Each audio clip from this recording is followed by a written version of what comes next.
তারপর আমরা শুনবো যে আপনি কোথা থেকে এসেছেন, তারপর আপনার ঘটনা শুনবো। হ্যালো রাসেল ভাই, আমি হৃদয়। জি। পুরান ঢাকা বকশীবাজার থেকে এসেছি। জি। আমি ইন্স্যুরেন্স কোম্পানিতে অ্যাকাউন্টস ডিপার্টমেন্টে জব করি। ওকে, সো আপনার ঘটনা যেটা সেটা আপনার বাসা নিয়ে। জি, আমাদের শুনুন আপনার ঘটনাটি।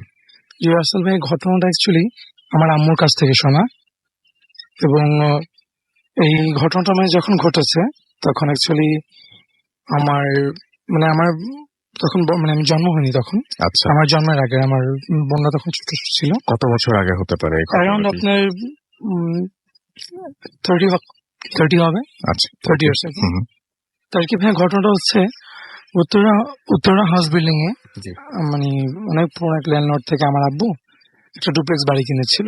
আচ্ছা, তার বাসাটা দেখতে পাই খুবই সুন্দর।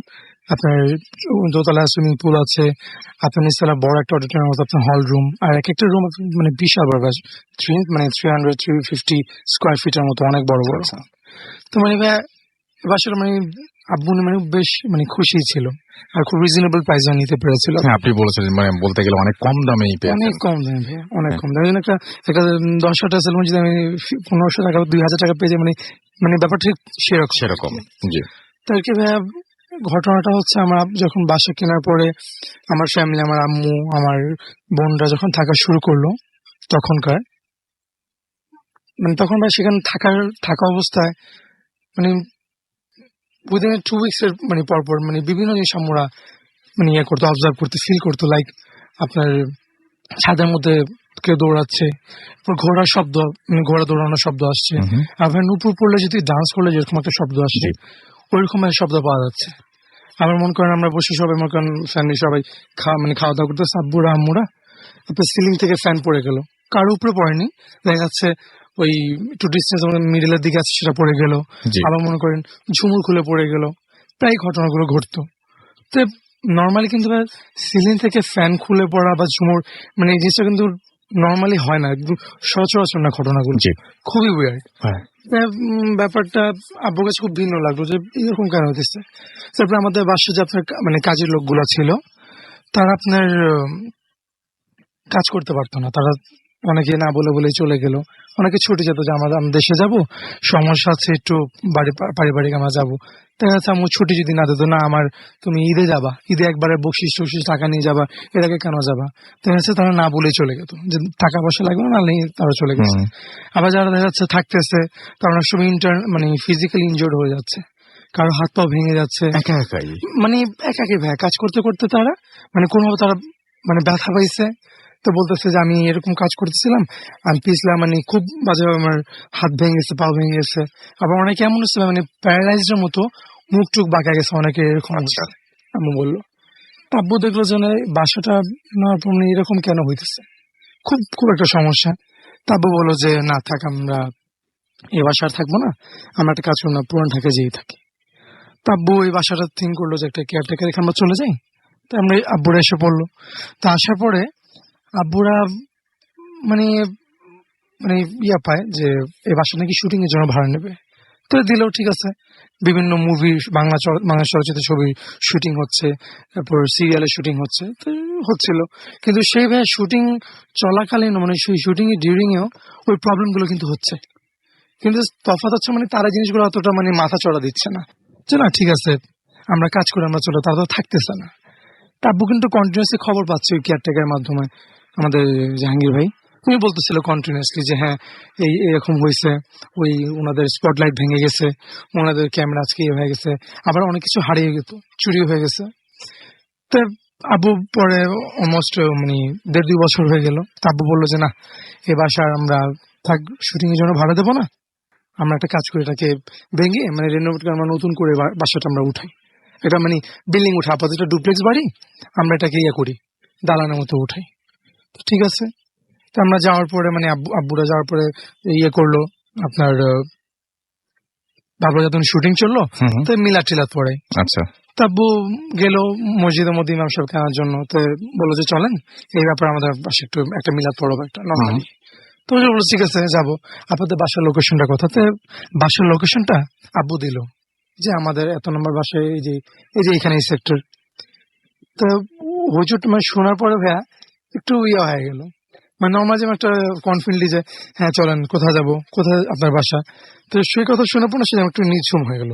বললো যে ওইটা আপনাদের বাসা? বললো হ্যাঁ কেন? বলে না আমার তো আসলে একটা কাজ মনে এসে পড়লো, তো ওইখানে যাওয়াটা, তো কেন আমি আপনার জন্য তখন বসে থাকলাম। আব্বু আবার খুব রেগে গেল। আমি নামাজের সময় আপনার জন্য আমি আমি ওয়েট করলাম, আপনি এখন কথা বলতেছেন। তো হুজুর আচ্ছা ঠিক আছে রাগ করেন না, আমি আমি যাচ্ছি আপনার সাথে। তো গেল, হুজুর আসলো, আসার পরে মানে ভালোই। আর নর্মালি যেরকম একটা মিলাদ হয়, মানে খুব বড় সড়ো করে মিলাদ টিলাদ পড়লো, দোয়া দুধ পড়লো, ইয়াসিন সূরা পাঠ করলো হুজুর। করার পর হুজুর মানে বলে চলে গেছে আপনি একটু কেয়ারফুলি থাকেন। তো চলে গেল, চলে যাওয়ার পর থাকছিল আব্বু আমরা নর্মালি। তো মানে 2 উইকস এর মতো পার হয়ে গেল, কোনো ঝামেলা হয় না? কোনো ঝামেলা হয়নি, একদম স্তব্ধ, সবকিছু যেমন ঠান্ডা। কিন্তু ভাইয়া ঠান্ডা হওয়ার পরেও মানে উইদিন মানে 2 উইকস এর পরেই মানে এই প্রবলেম গুলো আবার শুরু হয়ে গেল নতুন করে? নতুন করে। আর এবার ভাই একটু মানে বেশ জোরসোর ভাবে প্রবলেম গুলো শুরু হলো, যেমন মানে আগের চেয়ে আরো বেশি? আগের চেয়ে আরো বেশি। আর আগে যেমন ভাইয়া মানে মানে এই জিনিসগুলো যে ঘটতেছে, কারা করতেছে, বা এমন হতে পারে না যে মানে কোনো মানুষ করতেছে, কোনো সাম কাইন্ডস অফ মানে কেউ পজিটিভ ব্যক্তি আমাদের সামনে নর্মালি আছে, হয়তো আমাদের অ্যাবসেন্সে এই কাজগুলো করছে, কিন্তু তেমন না। মানে এবার মানে ফুললি মানে একদম আমরা মানে আব্বু আম্মুরা মানে বুঝতেছিল যে না এবার মানে খুব খারাপ অবস্থা আমাদের, মানে ওনাদের চোখের সামনেই জিনিসগুলো পড়ে যাচ্ছে, ভেঙে যাচ্ছে, মানে আপনার আলমারি পড়ে যাচ্ছে। এটা তো একদম অস্বাভাবিক অস্বাভাবিক ব্যাপার। মানে আর্থকুয়েক হচ্ছে না, কিছুই না, নর্মালি একটা বড় বড় ফার্নিচার এগুলো পড়ে যাবে। আরে একটা জিনিস আমার খুব জানতে ইচ্ছে করছে যে এতগুলো জিনিস, এতগুলো ঘটনা যে ঘটছে এই বাসাতে, আপনাদের ফ্যামিলি মেম্বাররা কোনোদিন কাউকে কোনো কিছু দেখেছেন? মানে কাউকে দেখেছেন তাদের, আপনাদের ফ্যামিলি মেম্বারের বাইরে? মানে হঠাৎ করে হয় না যে রাতের বেলা কাউকে দেখলাম এই বাসায়, এরকম কাউকে কি কখনো দেখেছেন কেউ? না না ভাই, কখনো দেখেন না না, এরকম কখনো সামনে আসে না, এরকম আম্মুরা বলছে যে কখনো ওনারা দেখেনি, কখনো না? কখনো না। কিন্তু ভাই আমি একটা লাস্টে একটা কথা লাস্টে মেনশন করেছিলাম যে এই বাসা আমার বিয়ের পর আমার ব্যক্তিগত কিছু এক্সপিরিয়েন্স আছে, সেটা সেটা সেটা আমরা পরে শুনবো, আমরা সেটা পরের বার শুনবো। আমরা শুনে যেতে হবে। কেউ একদম আপনি কনফার্ম যে কেউ কোনোদিন কোনো কিছু দেখেন নাই? না না না, কেউ কোনো কিছুই দেখে। ওকে, তারপরে ভাইয়া এরকম ঘটতেছে, আব্বু দেখলো যে এরকম একটা অবস্থা। তারপর আমাদের এক কাজিন, আমার এক খালাতো বোন আসছিল ওই বাসা থাকতে, সে আমাদের অনেক বড়, মানে আমার যে বড় বোনেরা তাদের থেকেও বড়। তো এখন ওই আপু আসার পরে মানে রাত্রে সে পানি খাওয়ার জন্য হচ্ছিল, কারণ আমাদের কিচেনটা শুধু নিচেই গ্রাউন্ড ফ্লোরে, আর অনেক বড় মানে হিউজ কিচেন ভাইয়া, লাইকে মানে আপনার মানে বাবুর্চি খানার মতো। তো রাত্রে আপু পানি খাওয়ার জন্য উঠলো, তো ওঠার পর সে নাকি কিছু একটা অবজার্ভ করলো, মানে সে প্রপারলি বলতে পারে না, মানে তার সামনে থেকে একটা মানে ছাওয়ার মতো কিছু একটা গেল। তারপর থেকে নাকি সে আপু মানে একদম মানে ফেন্ট হয়ে মানে ফ্লোরে পড়ে যায় চিৎকার দিয়ে। তো পড়ার পরে তারপরে আব্বু আম্মুরা ওনাকে ইয়ে করে, তো উনি ওই রাত থেকেই এটাও একটা মোটামুটি কিছু একটা দেখা অবশ্য। জি জি জি, মানে আম্মুরও কখনো দেখে নাকি, ওই আপু যে আমার আপুটা ওই উনি দেখেছিল। কিন্তু আপনাদের ফ্যামিলি মেম্বারদের কেউ কোনোদিন কখনো? না না না, আমার আপুরা না, আমার আব্বু না, আমার আম্মু না, কেউ। আচ্ছা, ওই আপুটা। তো ওই রাত থেকে আমার ওই কাজিনটা আমার মানে বেশ অসুস্থ ভাইয়া, জ্বর টর, তারপরে আপনার ব্লিডিং হচ্ছে, মানে লুজ মোশন, নানান প্রবলেম হচ্ছে। তো ওনাকে আপনার বিভিন্ন মানে ক্লিনিকে মেডিকেলের মধ্যে দেখানো হচ্ছে, কিন্তু মানে আশ্চর্য ব্যাপার ভাইয়া, তার নাকি কোনো প্রবলেমই ডক্টররা মানে বের করতে পারেনি। কি হয়েছে, জন্ডিস হয়েছে না, জ্বর হয়েছে না, কোনো কিছু হয়েছে, কিছুই না ভাইয়া। বলে প্রবলেমটা সবকিছু নরমাল, মানে সব নরমাল ভাইয়া, অ্যাবসলিউটলি নরমাল একটা মানুষ। আমার বোন একদম শুকায় গেছে, একদম মানে একদম পুরো শরীর মানে তার সাদা হয়ে গেছে, রক্তের ব্লিডিং করতে করতে তার মানে খুব খারাপ অবস্থা। তারপর অবশেষে আমার সেই কাজিনটা ভাই মারা গেল। মারা গেছে আপনাদের বাসা থেকে? কি এটা? জি ভাই, আমাদের বাসা থেকে মারা গেছে। আচ্ছা, তারপরে মারা গেল।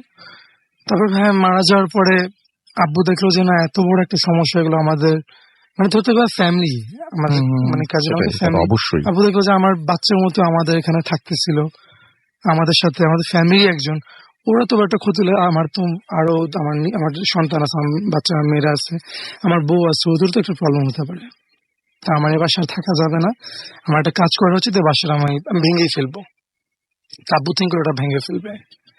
তো ভাঙার জন্য আব্বু উদ্যোগ নিল ভাইয়া। উদ্যোগ নেওয়ার পরে তো নর্মালি আপনার ওই প্ল্যান যেভাবে আর কি ইঞ্জিনিয়ার দ্বারা সবকিছু করা হয় সেভাবে সব করলো।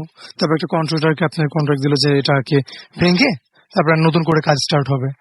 কিন্তু ভাইয়া মানে আশ্চর্য ব্যাপার সেটা যে বাসাটা কোনোভাবে মানে ভাঙা যায়নি, মানে কাজ স্টার্টই করা যায়নি। কোনো না কন্ট্রাক্টর কোনো সমস্যা কোনো না হয়েছে। কোনো সমস্যা হচ্ছে। হলে এবার আপনার কোনো ফোন কল পেয়ে চলে যাচ্ছে, ফ্যামিলির সমস্যা হইছে।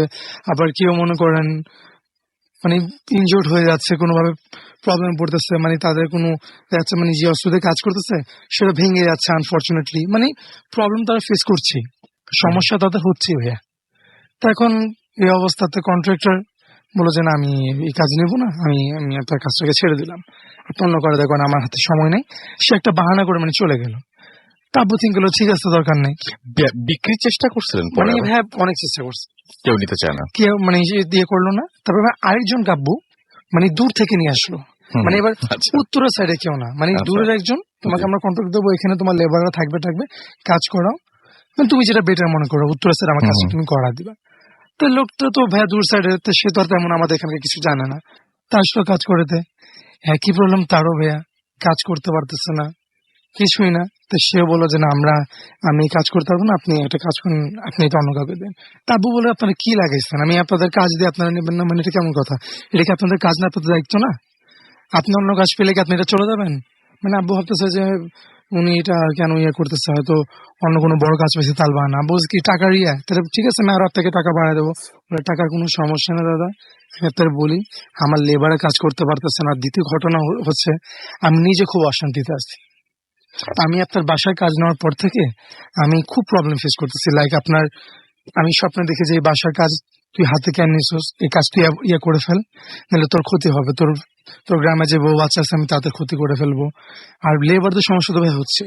আবার সেই কন্ট্রাক্টর নাকি ভাই, একটা কন্ট্রাক্টর কিন্তু ভাই একসাথে কয়েক জায়গার কাজ সে করায় হুম, হুম। লেবারদের দিয়ে।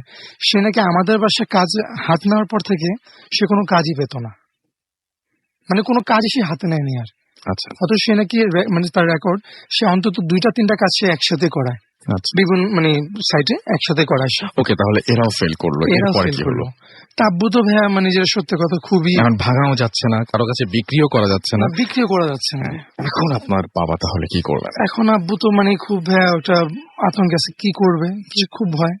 তো ফ্যামিলি কিছু মানুষের সাজেশনে আব্বুকে বললো যে মানে ঢাকার বাইরে একজন, মেনশন করলাম না ভাই নামটা, আমি মানে খুব মানে ঢাকার বাইরে একজন নাম করা একজন পীর। দেশের বাইরে আর কি। হ্যাঁ, হ্যাঁ, না ঢাকার বাইরে ভাই, ঢাকার বাইরে। আচ্ছা। ঢাকার বাইরে একজন অনেক বড় নাম করা প্রসিদ্ধ একজন পীর হুজুর, হুম, হুম। ওনাকে আব্বু নিয়ে আসলো আচ্ছা। যে আপনি আমার এই বাসার এই প্রবলেমটা একটু দয়া করে আমার আপনি সলভ করে দেন, আপনি তো পারবেন, আপনার সেই রকম ব্যক্তি। তো সে মানে খুব কনফিডেন্টলি যে হ্যাঁ আমি পারবো, কোনো ব্যাপার না। কিন্তু এর বিনিময়ে ভাইয়া সে অনেক টাকা ডিমান্ড করলো, প্রচুর। তা আব্বু থিঙ্ক করলো যে আমার এই বাসাটা আগে ভাঙ্গা প্রয়োজন, তারপর না আমি এটা উঠাতে পারবো। হুম, হুম। তো টাকাটার দিকে না দেখি আমি ঠিক আছে, হুজুরে বলো ঠিক আছে, আপনি যা চান আমি আপনার খুব খুশি করে দেবো, আপনি জাস্ট আমাকে এটা সমাধান করেন। তো হুজুর বললো ঠিক আছে। হুজুর ঢাকা আসলো, আমাদের বাসায় গেল, সে 3 দিনের মতো সময় ছিল। তো এসে ফার্স্ট ডে তে আপনার মর্নিং এর দিকে আসলো, তো বললো যে আপনারা যান, এই 3 দিনের ডিউটিং এ বাসায় কেউ থাকতে পারবেন, ইভেন কেয়ারটেকার না, আমি একা থাকবো। তো ঠিক আছে আব্বু বলো ওকে থাকেন, তো যদি কোনো কিছু প্রয়োজন হয় আমাকে বললেন। তো এমনি তার রিকোয়ারমেন্ট অনুযায়ী কিছু কিছু জিনিস যা যা প্রয়োজন তাকে দিয়ে আমরা চলে সেটা আসি। হলো, হ্যাঁ, তারপরে? তারপরে চলে আসা হলো, চলে আসার পরে ওই দিন পার হলো, রাতটা হলো এক্স্যাক্টলি মানে ভোরের দিকে, মানে ফজরের আজান দেওয়ার পর পর সেই হুজুর আব্বাকে ফোন দিয়ে বলতেছে, মানে খুব মানে একটা ভাইয়া ভয় অবস্থা, সে খুব ফিয়ার আছে, বলতেছে যে ভাই আপনি একটু দয়া করে আপনি বাসা আসেন। তা আব্বু ঘুমের মধ্যে, আব্বু বলে এত ভোরে হুজুর কেন, কি হয়েছে হুজুর? সকালে সকালে আসি, 10টা-11টার দিকে আসি। বলে আপনি অনুরোধ করছে, আপনি প্লিজ আসেন।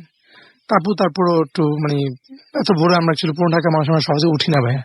তারপর আব্বু গেল 8:30-9টার মধ্যে, আব্বু উত্তর হাউস বিল্ডিং এ গেল, যে দেখে আব্বু হুজুর বাড়ির বাইরেই দাঁড়িয়ে আছে, মানে বাড়ির ভিতরে না, সে গেটের বাইরে রাস্তার এই পাশে দাঁড়িয়ে আছে, বাসার এই পাশে, মানে গেটের সামনেও না, দাঁড়িয়ে আছে। তাবু বললো ব্যাপার কি, আপনি বাড়ি দাঁড়ায় কেন? তো বলতেছে ভাই আমি, আপনার মাফ করেন, আমি আপনার এই কাজ করতে পারবো না। তাবু বললো কেন আপনি এই কথা বলতেছেন, আপনার ভরসা, আপনি আমাকে 3 দিনের সময় দিলেন, আমি আপনাকে নিয়ে সাতক্ষণ কথা বলছেন। বলে আমি আমি আপনি আমার মাফ করেন, কোনোভাবে আমি এই কাজ করতে পারবো না। আমি কেন, পৃথিবীর কোনো হুজুরই পারবে না, কেউ পারবে না আপনার এই কাজ সমাধান করতে। তাব্বু বললো কেন? বলে না আমি এত কিছু বলতে পারবো না, আমি পারবো না। তাব্বু বলতে আপনার তো বলতে হবে, আপনি কেন করবেন না? তো সে জাস্ট আব্বুকে মানে একটু দূরে নিয়ে, আব্বুকে যাওয়ার সময় বাড়িটার দিকে লক্ষ্য করে বলল যে দেখেন এই বাসায় মানে একটা মানে যদি কোনো বাসা প্রবলেম থাকে কোনো জায়গায়, একটা স্থানে যদি স্পেসিফিকলি একটা জায়গায় যদি প্রবলেম থাকে, হন্টেড বা প্যারানর্মাল অ্যাক্টিভিটি, তো একটা একাধিক একটা দুইটা এভাবে সলভ করা যায়, কিন্তু একটা বিশাল বড় যৌথ ফ্যামিলি সরানো মোটেই সম্ভব না। তার মানে এরা একজন না, একজন না, অনেকজন মিলে এই হিউজ বাসাটায় থাকেন। আচ্ছা, ফ্যামিলি মেম্বারেরা। আব্বু এটা শোনাবো বলে কি বলতেছেন, বলে হ্যাঁ। আর আপনি দ্বিতীয় কথা হচ্ছে, আপনি এই বাসায় থাকার কথা আর এ বাড়ি ভাঙ্গার কথা আপনি বলে যান। ভুলে যান। আপনি এই বাসায় থাকার কথা চিন্তা করেন না কোনো মতে, আর আপনি এই বাসায় ভাঙ্গার আপনি স্বপ্ন কখনো দেখেন না যে আপনি বাসা ভাঙবেন। আব্বু বলে, এটা কেমন কথা বলতেছেন আপনি, আমি আপনাকে জিজ্ঞেস করে ভাঙবো নাকি, আমার প্রাইভেট প্রপার্টি। আব্বু বলে, আপনি যান। তো ওই যে অবস্থা আমি চলে গেলাম, আমি আর কখনোই ঢাকার মধ্যে আমি আর আসবো না, পা রাখবো না। সে ভাইয়া চলে গেল। তা আব্বু তো ভাই, সে মানে আমার আব্বু নর্মালি খুব সাহসী ভাইয়া। সে আচ্ছা, নর্মালি মানে কিছু তো আব্বু ছোট থেকে মানে ভয়টা পান, আমার খুব মানে একটা থাকে না যে সাহসী ছেলে। তা আব্বু মানে ছোটকাল থেকে আব্বু খুব সাহসী টাইপের মানুষ ছিল। তো সেই দিন আব্বু খুব ভয় পেয়েছিল, আমার আব্বু প্রচুর ভয় পেয়েছিল। তো ভয় পাওয়ার পর আব্বু খুব টেন্স ছিল যে কি একটা মুশকিলে পড়লাম, মানে লোভে পড়ে বাসাটা আমি এত কমের মধ্যে কিনলাম, আমার ফ্যামিলি নিয়ে তো থাকতে পারতেছি না, এই বাসাটা আমি কোনোভাবে মানে ভাঙতেও পারতেছি না, আমি কি করলাম, মানে আমি খাল কেটে কি কমিয়ে আনলাম নাকি। আব্বু খুব একটা টেনশনে ছিল। তা আব্বু অন্য কোনো কাজে মনোযোগ দিতে পারতেছিল না, আব্বু বিজনেস সবকিছু। তা আম্মু দেখলো যে এত প্রবলেম, তা আম্মু আবার আন্টির সাথে শেয়ার করলো, আমার বড় খালা। তো বললো, এই ব্যাপার আপা, এখন আমি কি করবো, ওই তো খুব টেনশন আছে বাসাটা নিয়ে, কিছু একটা করেন না। তা আপা বলে, একটা কাজ কর, একটা হুজুর আছে। তা মা বললো যে না, এই প্রবলেম দেখছি, ওই যে ঢাকা এক নাম করা হুজুর বুনি আসছিল, পীর হুজুর, ইয়ারাই বলছিলাম, আমরাই বলছিলাম, কিন্তু হয়নি। তা আম্মু বলে যে, আন্টি বললো যে এটা হচ্ছে ভারত থেকে হুজুর হুজুর থাকেন, উনি আপনার দিল্লির এক বড় দরগা আছে, ওই দরগার ইমাম উনি। আমার বড় আম্মু বলছে যে এই প্রবলেম উনি সলভ করতে পারবেনি, ওনার কাছে সমাধান আছে। মানে খুবই ব্যক্তি উনি, পরেশগার ব্যক্তি, খুবই ভালো। ওনার কাছে সব ধর্মের লোকেরাই যায়, খুব ভালো একজন দরগার একজন ইমাম। তা আম্মু বলে, আচ্ছা ঠিক আছে, আমি দেখি বলি। তা আম্মু আর বড় আম্মু দুজন মিলে আব্বুরে বুঝেছে। আব্বু যেখানে এত কিছু চেষ্টা করলাম, এখন আরেকবার চেষ্টা করি দেখি। তা আব্বু ঠিক আছে, আব্বু গেল।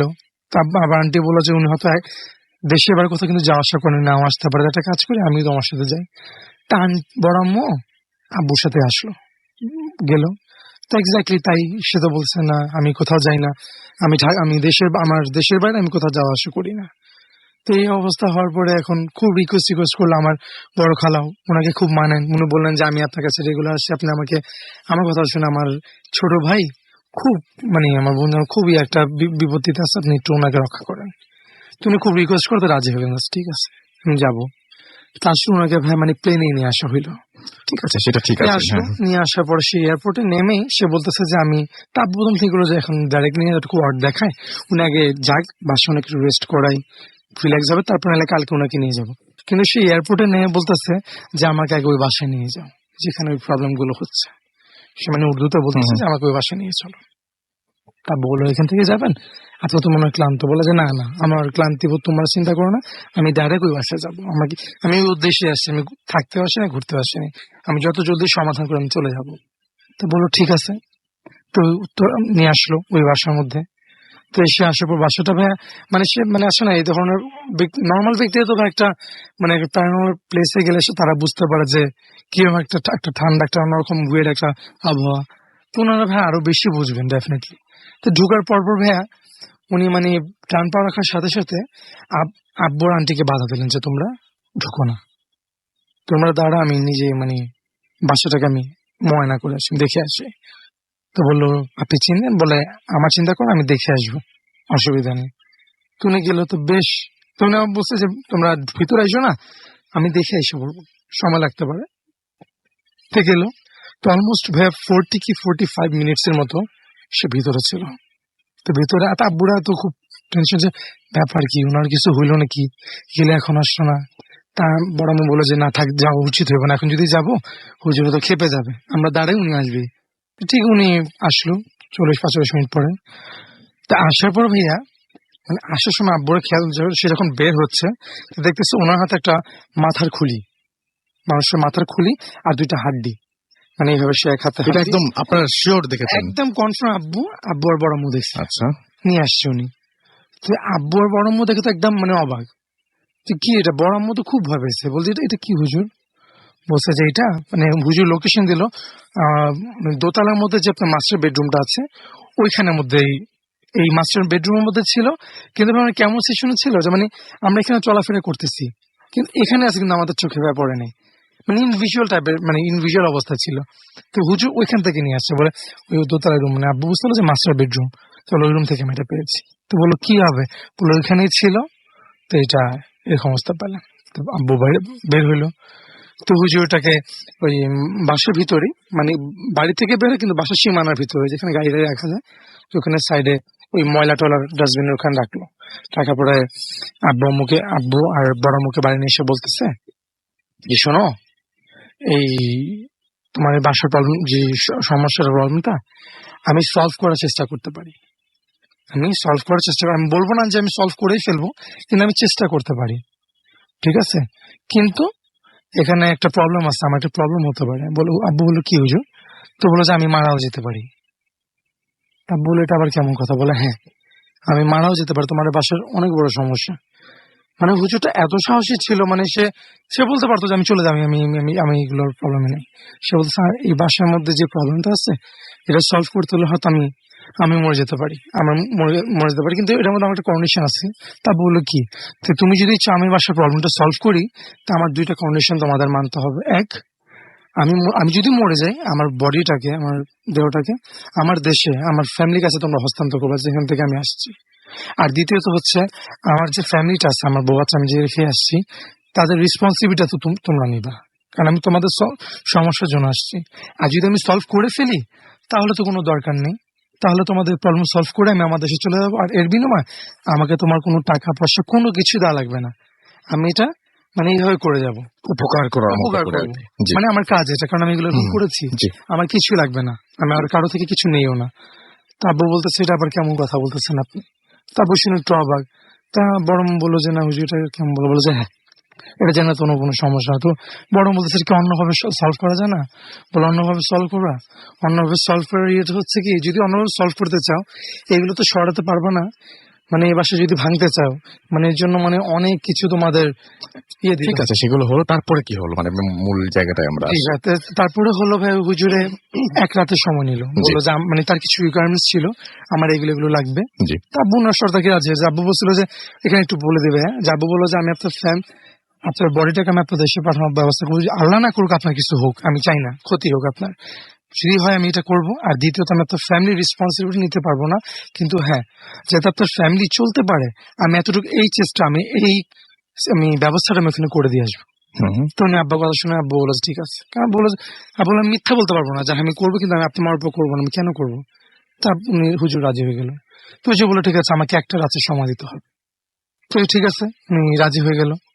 তা আব্বু মানে ওনার কিছু রিকোয়ারমেন্টস ছিল, আমার এগুলো লাগবে, লাইক গোলাপ জল যা যা লাগবে আব্বু দিয়েছিল ভাইয়া।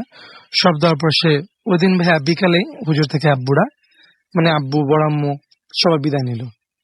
এটা ছিল ওই দিনের পরের দিনের হুম, স্টোরি, হুম, হুম। ঠিক আছে? ওই দিনটা এসে পড়লো। তো বিদায় নেওয়ার পর বিলিভ করবেন ওই দিনই শেষ, মানে যে দ্বিতীয় দিন যে আব্বুরা ওগুলো দিয়ে আসলো বিকেলে, ওই দিনই হুজুরের সাথে শেষ দেখা আব্বুদের। আর হুজুরের সাথে আব্বুদের দেখা হলো না। মানে এই কথাটা আমার আম্মু যখন বলছিল না, আমার আম্মুর গায়ের লোমটা ভাই দাঁড়া গেছে, ইভেন তার চোখের মধ্যে ভাই পানি এসে পড়ছে, মানে এত একটা বিভৎস একটা সময় ছিল। এটা সেই 30 বছর আগেই ঘটছে। হ্যাঁ হ্যাঁ ভাইয়া রাইট। তো এই একটা অবস্থা। তো এখন আব্বুরা বিদায় নিয়ে এসে পড়লো। তো এখন আব্বারা তো একটু মানে মনে একটু ভয় ছিল, ট্রুথফুলও ছিল যে হ্যাঁ এবার হয়তো সলভ হবে, এই হুজুর করতে পারবে, যেহেতু উনি আসার পরে একটা যে মানে স্কুল মানে মাথার খুলি হাড্ডি বের করলো, তো এই হুজুরি পারবে একটা বিশ্বাস ছিল। আবার আম্মু বলতেছে হ্যাঁ তুমি নিশ্চিন্ত থাকো, দেখো উনি সলভ করবে, আমি তোমার বলছিলাম না। তো কনফিডেন্স ছিল, ঘুমাইলো ওই দিন। তো পরের দিন ভাই সকাল সকাল মানে 10টার মধ্যে তারা বাসায় গেল। তো যারপর ভাই দেখে গেট তো ভিতর থেকে লক। তারপরে মানে ঢোকার জন্য মানে মেইন গেটের পাশে দরজা ছিল, আপনার জানালা ছিল। তো কাঁচের জানালাটা ভেঙে আপনার জানলার ইয়েটা খুলে তারপর আপনার হাত ঢুকিয়ে আপনার দরজার কড়াটাকে আপনার ওপেন করলো আব্বু ইয়েতে উঠে। তো ওপেন করার পর ভাইয়া ঢুকে দেখে, মানে ভাইয়া ঢুকে যে এখন একটা অবস্থা দেখলো তারা, মানে গ্রাউন্ড ফ্লোরে যে মানে মাঝে যে স্টেয়ার্সটা ডুপ্লেক্স বাসা মানে দোতলা যাওয়ার যে স্টেয়ার্সটা, ওই স্টেয়ার্স এর সামনে হুজুর ভাইয়া পড়ে আছেন। পড়ে ভাইয়া তার মানে পুরো ফ্লোর তো ব্লিড অবস্থায় আছে। তার নাক, চোখ দিয়ে আর কান দিয়ে ভাইয়া, মুখ থেকে না ভাইয়া, নাক, চোখ আর কান দিয়ে তার রক্ত বের হচ্ছে। আর ভাইয়া তার মাথাটা কেমন অবস্থা ছিল, মানে ভাই আমরা কোক মানে ক্যান খেয়ে ভাইয়া, কোক খেয়ে খাওয়ার পর ক্যানটা যদি আমরা ভাই ইয়ে করি, মানে ক্রাশ মানে যদি আমরা ইয়ে করি, যেভাবে যে ট্যাপ খেয়ে যায় না, মানে ভাই তার মাথাটা ভাই এরকম ট্যাপ একটা অবস্থা হয়ে গেছে। ওকে, আমরা বুঝতে পেরেছি মূল স্টোরিটা। আমরা আরো স্টোরি শুনবো আপনার কাছে, জি। বাকিটাও শুনবো। জি। একটা ছোট্ট বিরতি নিয়ে আসতে হচ্ছে যেহেতু লম্বা একটা স্টোরি, জি। সো কেউ কিছু মনে করবেন না, আমরা ছোট্ট বিরতির পরে আবারও ফিরে আসছি। সেই পর্যন্ত আমাদের সঙ্গে থাকুন। স্টে টিউনড টু রেডিও ফুর্তি এন্ড ডোন্ট স্টপ দ্য ফুর্তি। Tonight.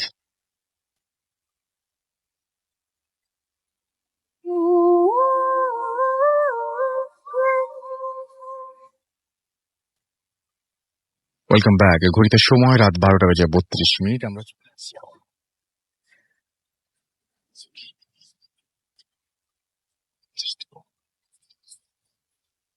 কি সিদ্ধান্ত নিলেন তখন?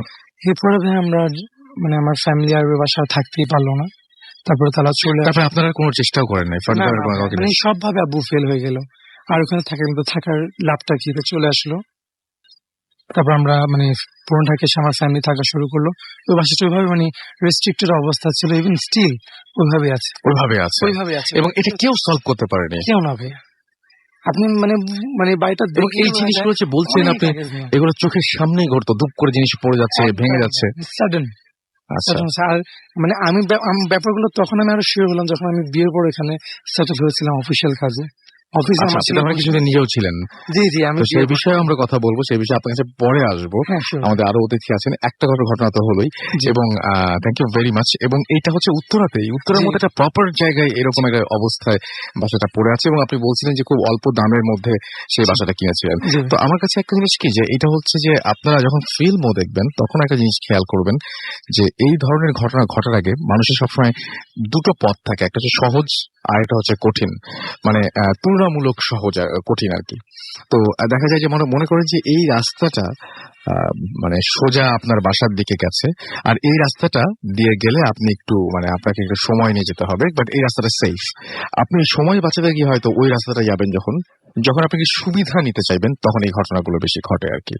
তো আমি যেটা শুনলাম, আমার কাছে সবচেয়ে অদ্ভুত লেগেছিল এই জিনিসটা, যে এটা আমার বাসায় যদি হতো এরকম ধরনের একটা ব্যাপার, তাহলে ব্যাপারটা কেমন হতো। যে উনি যেটা বলছেন সেটা হচ্ছে যে এখানে একজন না অনেকজন, এবং সেই কারণেই নাকি সবাই ব্যর্থ হচ্ছেন। আল্লাহ এই সমস্ত জিনিস আরো ভালো জানেন, আল্লাহ জানেন, এবং যারা আল্লাহর কাছাকাছি মানুষ তারা আরো ভালো বলতে পারবেন, আমি সেরকম যোগ্যতা রাখি না। তবে একটা জিনিস আমার কাছে মনে হয় সবসময়, সেটা হচ্ছে যে যদি এরকম একটা ব্যাপার ঘটতো যে আপনার বাসায় এরকম একটা সমস্যা থাকতো, এবং আপনি যদি জানতে পারতেন কারো মাধ্যমে, সেরকম কারো মাধ্যমে যিনি বুজুর্গ, যিনি জানেন অনেক কিছু, তার মাধ্যমে, যে এই বাসায় এইরকম ধরনের অনেক মানে কি বলবো, যে জিন যদি বলি যে আছেন, তারা অনেকে আছেন, তাহলে ব্যাপারটা আপনার কাছে কেমন লাগতো, চলাফেরা এবং প্রতিটা মুহূর্ত কেমন লাগতো। আর এই যে এই ব্যাপারটা, এই বাসাটায় ওনারা থাকেন না, কিন্তু এই বাসাটার কথা বা এই বাসাটার স্মৃতি তো মাথার মধ্যে রয়েছে। সুতরাং যেখানেই থাকুন না কেন, বারবার ঘুরে ফিরে কিন্তু কোনো না কোনো ভাবে সেই বাসার কথা মনে হয়। কি আমি সত্যি বললাম তো? মানে মাঝে মাঝে তো মনে হয় নিশ্চয়ই। এবং আপনারা যারা এক্সপিরিয়েন্স করেছিলেন সেগুলো তো ঘুরে ফিরে আসে। আমি তো ভাইয়া মানে আম্মুরটা না, মানে আমার নিজে যেগুলো এক্সপিরিয়েন্স করেছি ওগুলো বারবার মনে পড়ে, আমার চোখে পেছনে Okay. আমরা চলে যাব আমাদের দ্বিতীয় অতিথির কাছে, এবং আমরা তার নাম জানবো এবং তিনি কোথা থেকে আসছেন সেটা শুনবো। তবে তার আগে কিছু SMS আমাদের পড়তেই হবে, কারণ অনেকে SMS পাঠাচ্ছে অনেকক্ষণ ধরে। আমাদেরকে দেখতে পাচ্ছি রাজশাহী থেকে রোমিও আমাদের SMS পাঠিয়েছেন, এবং তার কাছে মানে সবার কাছে এই ঘটনাটা ভালো লেগেছে, সো আমি আলাদাভাবে বলছি না। অতুল পঞ্চগড় থেকে আমাদের SMS করেছেন, এবং আমাদেরকে দেখছেন যে সোহেল পাটোয়ারি লক্ষ্মীপুর থেকে আমাদের SMS করেছেন, মেডিকেলের ঘটনা চান। আপনাদের পরিচিত কেউ যদি মেডিকেলের ঘটনা আপনার কাছে থাকে, ডেফিনেটলি আপনারা পাঠাতে বলতে পারেন, কারণ আমরা সবসময় জোগাড় করি। এখন মেডিকেলের ঘটনা এই সপ্তাহে নাই, আমি আসলে এটা তৈরি করতে পারবো না, তাই না? সো এই ব্যাপারটা সবসময় আমাদের মাথায় রাখতে হবে, যে এই সপ্তাহে যদি কেউ মেডিকেলের ঘটনা না পাঠান তাহলে আমি পারবো না আসলে। সোহেল, আচ্ছা, হালিমা আমাদের নারায়ণগঞ্জ থেকে SMS করেছেন, বন্যা আমাদের SMS করেছেন, তিনি গ্রামে ঘুরতে এসেছেন এবং একা এই সময় আমাদেরকে শুনছেন। আশা করছি আপনি অনেক এনজয় করছেন। এছাড়াও জিয়াদ আমাদের SMS করেছেন সিলেট থেকে। সিলেটে কবে আসবেন? খুব তাড়াতাড়ি আসার আমাদের ইচ্ছা আছে। ফাইজান আমাদের SMS করেছেন চাঁদপুর থেকে, শুভ আমাদের SMS করেছেন, আসিফ নেহাল আমাদের SMS করেছেন, SMS করেছেন আমাদেরকে সাইদুর রহমান সহ আরো অনেকে, রাকিব দেখতে পাচ্ছি SMS করেছেন, এবং আমাদেরকে দেখতে পাচ্ছি সিদ্দিক SMS করেছেন, আমাদেরকে SMS করেছেন বনানী থেকে, নামটা কি লেখেননি নাকি না, আচ্ছা নাম বনানী, আচ্ছা ওকে।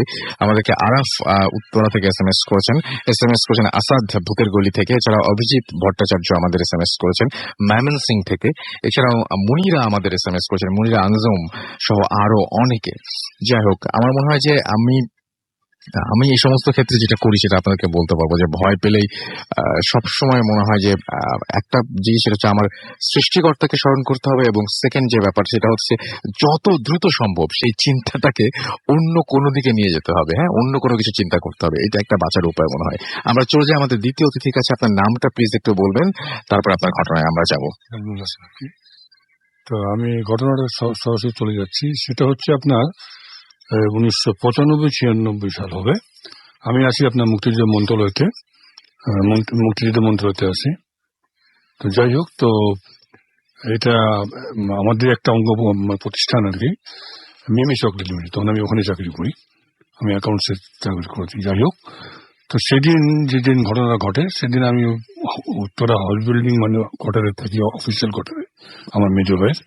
তো আজমপুরে নামার পরে আমি রিক্সা নিলাম, রিক্সা তখন 10 টাকা ভাড়া। রিক্সা নেওয়ার পরে রিক্সাটা যখন রাজু কলেজের স্কুলের কাছে আসছে, তখন দেখি একটা মহিলা দেখতে পাই। মহিলার বেশ লম্বা, তবে লাল শাড়ি পরা। তো সামনে আসতে দেখি তার চেহারা দিয়ে তাকানো যায় না, অ্যাবনর্মাল টাইপটার চেহারা। তো রিক্সাটাকে আমি আস্তে করে মাথা ঝুঁকিয়ে বলতেছি যে আপনি রিক্সা থামেছেন কেন? সামনে বলে উনি বলতেছে, আমি না আপনি রিক্সা চালান। যাই হোক, রিক্সা চালার পর তখন মহিলার দিকে আমি একটু তাকাই। তাকানোর পর কিন্তু আমি আর তাকাতে পারি নাই, তার চেহারাটা কিন্তু অন্যরকম মনে হচ্ছে, এবং একটা লাশ যেন দাঁড়িয়ে আছে। যাই হোক, তো আমি বিল্ডিং এ আসার পরে তাই রিক্সাটাকে ভাড়া দিয়ে আমি তার থেকে উঠলাম। 3 তলাতে যখন উঠেছি তখন ওখানে একটা লাইট খারাপ ছিল সিঁড়ি ঘরে, অন্যান্য ফ্ল্যাটে লাইট কিন্তু ছিল। তখন দেখি একটা মহিলা কখনো বাম দিকে কখনো ডান দিকে, মানে ডবল ইউনিট ছিল, সে নক করতেছে।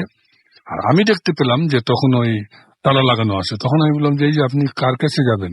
তো বাম পাশে ভদ্রলোকের কথাটা আমার মনে আছে। ওই ভদ্রলোকের নাম ছিল আপনার মোমিন স্যার, উনি হেলস ফ্রম নোয়াখালী। তো আমি বললাম মোমিন স্যারের কাছে আসছেন? তখনও মহিলা কিছু বলে না, আবার সে ডান দিকে যায়। আমি যখন থামি তখন সে এইভাবে করে। তখন শেষ পর্যন্ত তার কাছে আমি যাই, যাওয়ার পরে এবং সামনে আপনার গ্রিল দেওয়া আছে। তো মহিলার কাছে যেতে, তখন আমি বললাম কি ব্যাপার, আপনি কোথায় যাবেন? তখন সে আমার দিকে ঘুরে তাকানোর পরে তখন তার চেহারা দেখে তো আমি তো তাজ্জব বনে গেছি। এমন ভয়ঙ্কর তার চেহারা, ওই লালপুরি শাড়ি পরে, এবং সেই মহিলা যাকে আমি দেখলাম কিছুক্ষণ আগে। তারপরে সে হঠাৎ করে তার কাছেই যাইতে, তখন আমি একটু নিজেকে কোনো রকম সামনে নিছি। তখন আমি বলতে যে আপনি কি উপরে যাবেন না কোথায় যাবেন, মানে তখন আমার গলাটা বসে গেছে। তখন সে লাফ দিল মানে তখন তাকে আমি কোথায়, আপনি কোথায় যাচ্ছেন? ততক্ষণে সে, আমি একটা বাড়ি খেলাম, মানে ওই গ্রিল দেওয়া আছে, এবং তখন দেখি যে একটা পলিথিন পড়ে গেছে। যাই হোক, পলিথিন পড়ে যাওয়ার পর তখন আমি দৌড়ে নিচে নামি। নিচে নেওয়ার পর আশেপাশে ফ্ল্যাটের লোকজন ছিল, কি খুঁজতেছেন কি, আমি বললাম না এমনি। আমি তাদেরকে আর বলি নাই। তারপরে কিন্তু আমার মনে হয়েছে রাসেল ভাই, সত্যি মানে এই ঘটনাটা আজও আমার কিন্তু খুব মানে অবাক লাগছে। সবসময় মনে হয়।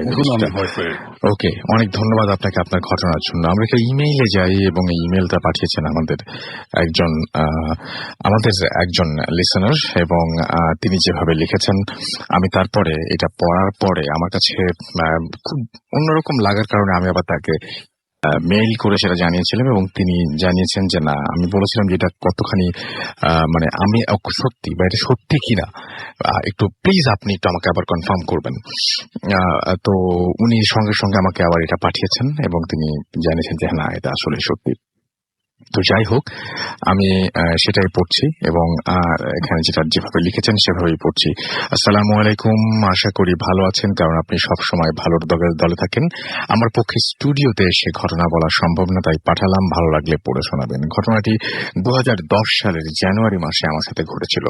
তখন টানা 7 দিনের মতো একটা শৈত্য প্রবাহ ছিল।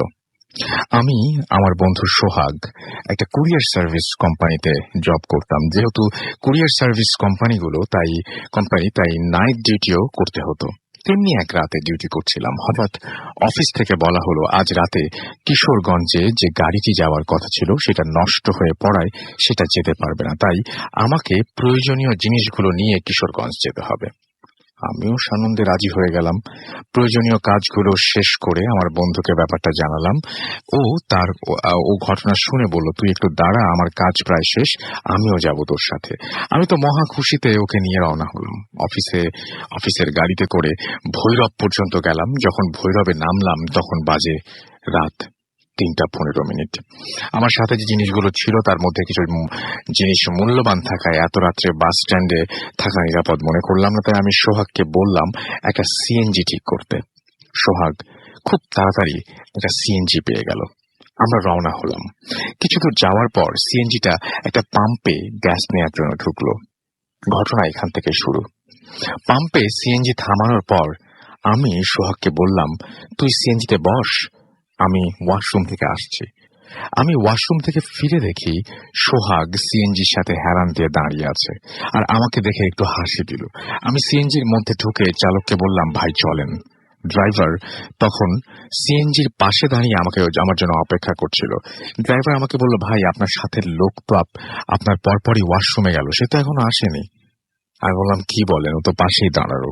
ড্রাইভার বলে, ভাই আপনি কি আমার সাথে মজা করছেন? আমি তাড়াতাড়ি সিএনজি থেকে বের হয়ে দেখলাম সেখানে কেউ নেই। আমি আবার সিএনজিতে উঠে বসি। একটু পরে সোহাগ এসে সিএনজির পাশে দাঁড়ালে ড্রাইভার সোহাগকে বলে, ভাই ভেতরে বসেন, রওনা দেই। সোহাগ বলে, আরে রওনা দেবেন মানে? আমার বন্ধু তো এখনো আসেনি। ড্রাইভার সোহাগকে বলে, আপনার বন্ধু তো ভেতরে বসে আছে। সোহাগ অবাক হয়ে ভেতরে তাকিয়ে দেখে আমি ভেতরে বসে আছি। সাথে সাথে প্রশ্ন করে, তুই কখন আসলি? আমি উত্তর দিলাম, তুই এত দেরি করলি কেন? ও অবাক হয়ে বলল, তাহলে ওয়াশরুমে আমি কাকে দেখলাম? বলেই আবার ওয়াশরুমের দিকে দৌড় দিল। ফিরে এসে বলল, ওখানে তো কেউ নেই, তাহলে আমি তোকে ওখানে কি করে দেখলাম? আর আমি তো তোর জন্য এখানে অপেক্ষা করছিলাম। আমি আর কথা বাড়ালাম না। ওকে বললাম না যে আমি ওকে এখানে দেখেছি। ব্যাপারটা এমন যে ও আমাকে ওয়াশরুমে দেখেছে, আমি দেখেছি ওকে সিএনজির পাশে। আর পুরো ঘটনাটা ঘটে 5 মিনিটের মধ্যে। আমি সোহাগকে এ ব্যাপারে আর চিন্তা করতে নিষেধ করে ভেতরে বসলাম। ড্রাইভার সিএনজি চালু করে রওনা হলো। যখন সিএনজি পাম্প থেকে বের হচ্ছে তখন 2টা লোক সিএনজি ড্রাইভারের 2 পাশে বসলো। ড্রাইভার সিএনজি চালাতে লাগলেন। যেহেতু এখন শৈত্য প্রবাহ চলছিল তাই আমরা শীতের সম্পূর্ণ প্রস্তুতি নিয়ে বের হয়েছিলাম, কিন্তু সিএনজি চালু করার পরে আমাদের পোশাক আর শীত মানছিল না। এই শীতে জীবনে কোনোদিন অনুভব করিনি। ব্যাপারটা স্বাভাবিক নিলাম। যেহেতু শীতের সময় আর সিএনজি দ্রুত গতিতে চলছে তাই হয়তো শীত বেশি লাগছিল। তবে সব থেকে যে ব্যাপারটা অবাক লাগলো সেটা হলো ড্রাইভারের সাথে বসা লোকগুলো শুধুমাত্র সাদা শার্ট ও সাদা লুঙ্গি পরা ছিল এবং দুইজনে একই পোশাক। ব্যাপারটা অদ্ভুত লাগলেও গুরুত্ব দিলাম না। তাদের দেখে মনে হলো যেন তাদের কোনো শীত লাগছে না, বরং তারা বাতাসে আরাম পাচ্ছে। চারিদিকে অন্ধকার থাকায় তাদের চেহারা দেখা যাচ্ছিল না। আমি একসময় প্রচন্ড শীতে টিকতে না পেরে সিএনজিতে লাগানো পর্দাগুলো খুলে দুজনের শরীরে চড়ালাম, তবুও শীত কমছিল না। হঠাৎ আমাদের সিএনজিটা রাস্তার উপরে 3টা লাফ দিয়ে ওঠে এবং সজোরে রাস্তার পাশের বড় একটা গাছের সাথে ধাক্কা খায়। ড্রাইভার এবং সোহাগ দুজনেই গুরুতর আহত হয়। ওদের মাথা ফেটে যায়। আমিও পায়ে প্রচন্ড আঘাত পাই। সিএনজিটার সামনের অংশ ভেঙে যায়। অনেক কষ্টে সিএনজি থেকে বের হওয়ার পর ড্রাইভারকে ভকাঝকা করে এই দুর্ঘটনার কারণ জিজ্ঞেস করলে সে জানায় সামনে থেকে একটা পিকআপ নাকি ধাক্কা দিয়েছে। আমি সম্পূর্ণ দেখেছি সামনে কোনো পিকআপ ছিল না। হঠাৎ মনে পড়ে সামনে বসা লোকগুলো কোথায় গেল। আশেপাশে মরে বা অজ্ঞান হয়ে পড়ে আছে কিনা দেখার জন্য আমি খুঁজতে লাগলাম।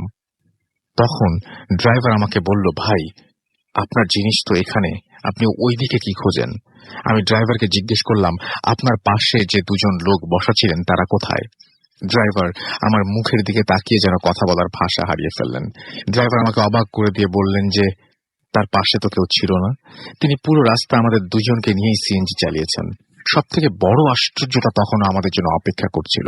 দুর্ঘটনার সময় আমার হাতে থাকা মোবাইল ফোনটা হাত থেকে পড়ে গিয়ে বন্ধ হয়ে যায়। যখন আমি ফোনের সুইচ অন করি সাথে সাথে আমার আম্মা আমাকে ফোন করেন। এত রাতে তিনি কখনো আমাকে ফোন করেন না। আমি অবাক হয়ে ফোনটা রিসিভ করার সাথে সাথে আম্মা আমাকে প্রশ্ন করেন, বাবা তুই কোথায়? আমি স্বাভাবিকভাবে বললাম, আমি কিশোরগঞ্জ যাচ্ছি।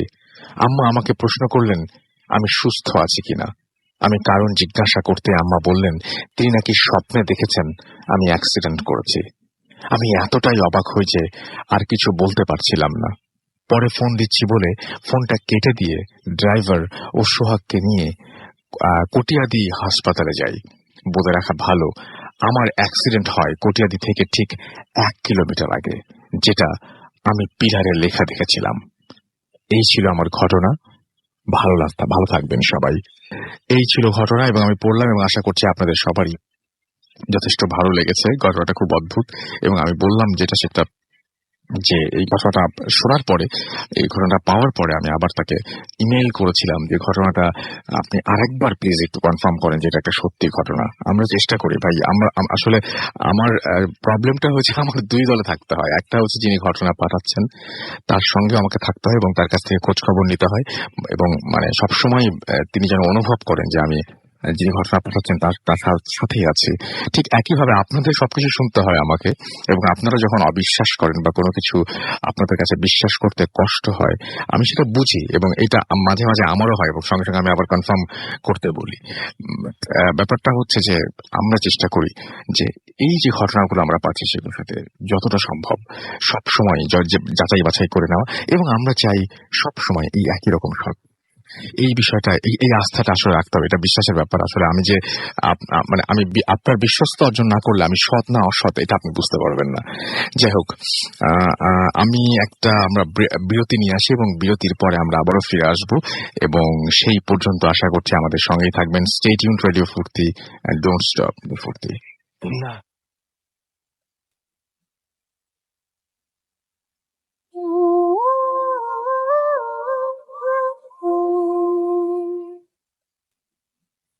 আসসালামু আলাইকুম আনসুল ভাইয়া, কেমন আছেন?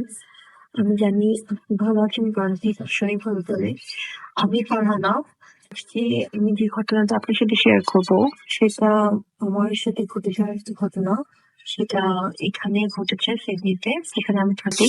আমি যে সাবাবে থাকি সেই সাবাবটার নাম এটালমো। এই সাবাবটা মোটামুটি খুব শান্ত, মোটামুটি বেশ সুন্দর একটা সাবাব। তো ওখানে আমরা একটা ইউনিটে থাকি, ইউনিটটা আপনার তিনতলা, তো আমরা দোতলাতে থাকি। চারপাশে বেশ গাছ আছে। তো এই দিন এই ঘটনাটা ঘটেছে, সেদিন বেশ রাত, তখন মনে হয় রাত 12টা কি 12:30 বাজে। আমরা একটা দাওয়াতে গিয়েছিলাম।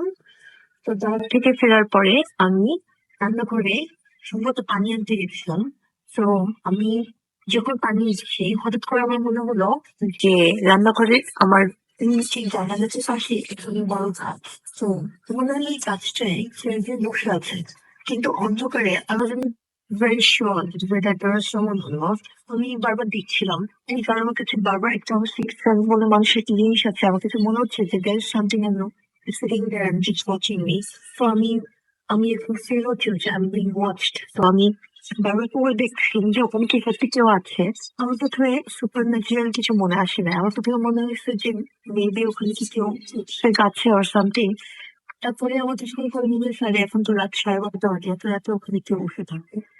এনিওয়েজ আমি তাড়াতাড়ি ওখান থেকে চলে আসলাম, কিন্তু আমার কাছে মনে হলো আমি যখন রান্নাঘর থেকে ব্যাক করছি আমার শরীরটা ভার হয়ে গেল এবং আমার গুজ বাউন্স হচ্ছিল। তো আমি যখন ঘরে আসছি, আমার বেবি তখন ঘুমাচ্ছে, আমার হাজবেন্ড তখন আমার দিকে তাকাইছে, নামাজ পড়ছিল, উঠে আমার দিকে তাকায়, সে জোরে চিৎকার করে বলছে তোমার মাথায় কি হয়েছে ফাহানা। তারপর আমি খেয়াল করে দেখি, আয়নার সামনে গিয়ে দেখি আমার মাথায় 3টা বড় আঁচড়ের দাগ এবং আমার হাতে আঁচড়ের দাগ।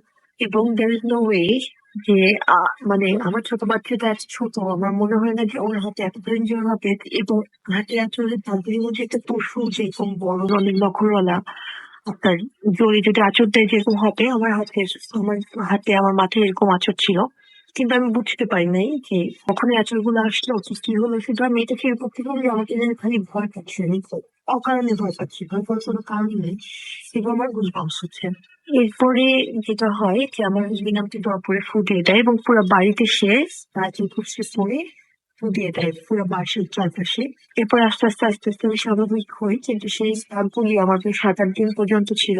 এবং এখন আমি জানি না, মেবি কারণ আমার বাসা ঠিক অপোজিট একটা বাসা আছে, ওই বাসাটায় কখনো আমি এতদিন হয়ে গেছে আমি এখানে আছি কোনো লোক দেখিনি, কোনোদিনও না। তার মানে ফার্স্ট ফ্লোরটাতে আপনার সবসময় খালি থাকে, উপরের ফ্লোরে লোক থাকে, কিন্তু ফার্স্ট ফ্লোরটাতে কোনোদিন আমি দেখি নাই যে কোনো মানুষ এসে থাকছে, কিংবা প্রায় 1.5-2 বছর হয়ে গেছে আমি এখানে আছি, আমি কখনো দেখি নাই। মানে আগেও যে স্বভাবে থাকতো না, তো এই স্বভাবে আমি যতদিন ধরে আমি এখানে আছি আমি কোনোদিন দেখি না এখন পর্যন্ত যে সেখানে কোনো মানুষ আছে, কোনোদিন দেখিনি। তো আমি জানি না এই ঘটনাটার কোনো আপনার বেজ আমি এখন পর্যন্ত খুঁজে পাইনি। Maybe there is a link between the house and the tree. কিছু একটা আছে ফর শিওর, বিকজ আমি কিছু একটা দেখেছি। সো আসলে ভাই এই ছিল আমার ঘটনা, খুব ছোট্ট একটা ঘটনা, কিন্তু this really happened to me, এবং আমার হাজবেন্ড এটা সাক্ষী, সে নিজে দেখেছে। তো এই তো ভাই, এটা ছিল আমার ঘটনা। আমার লাইফে আরো ছোটখাটো কিছু ঘটনা আছে যেটা আমি হয়তো পরে আপনার সাথে শেয়ার করবো।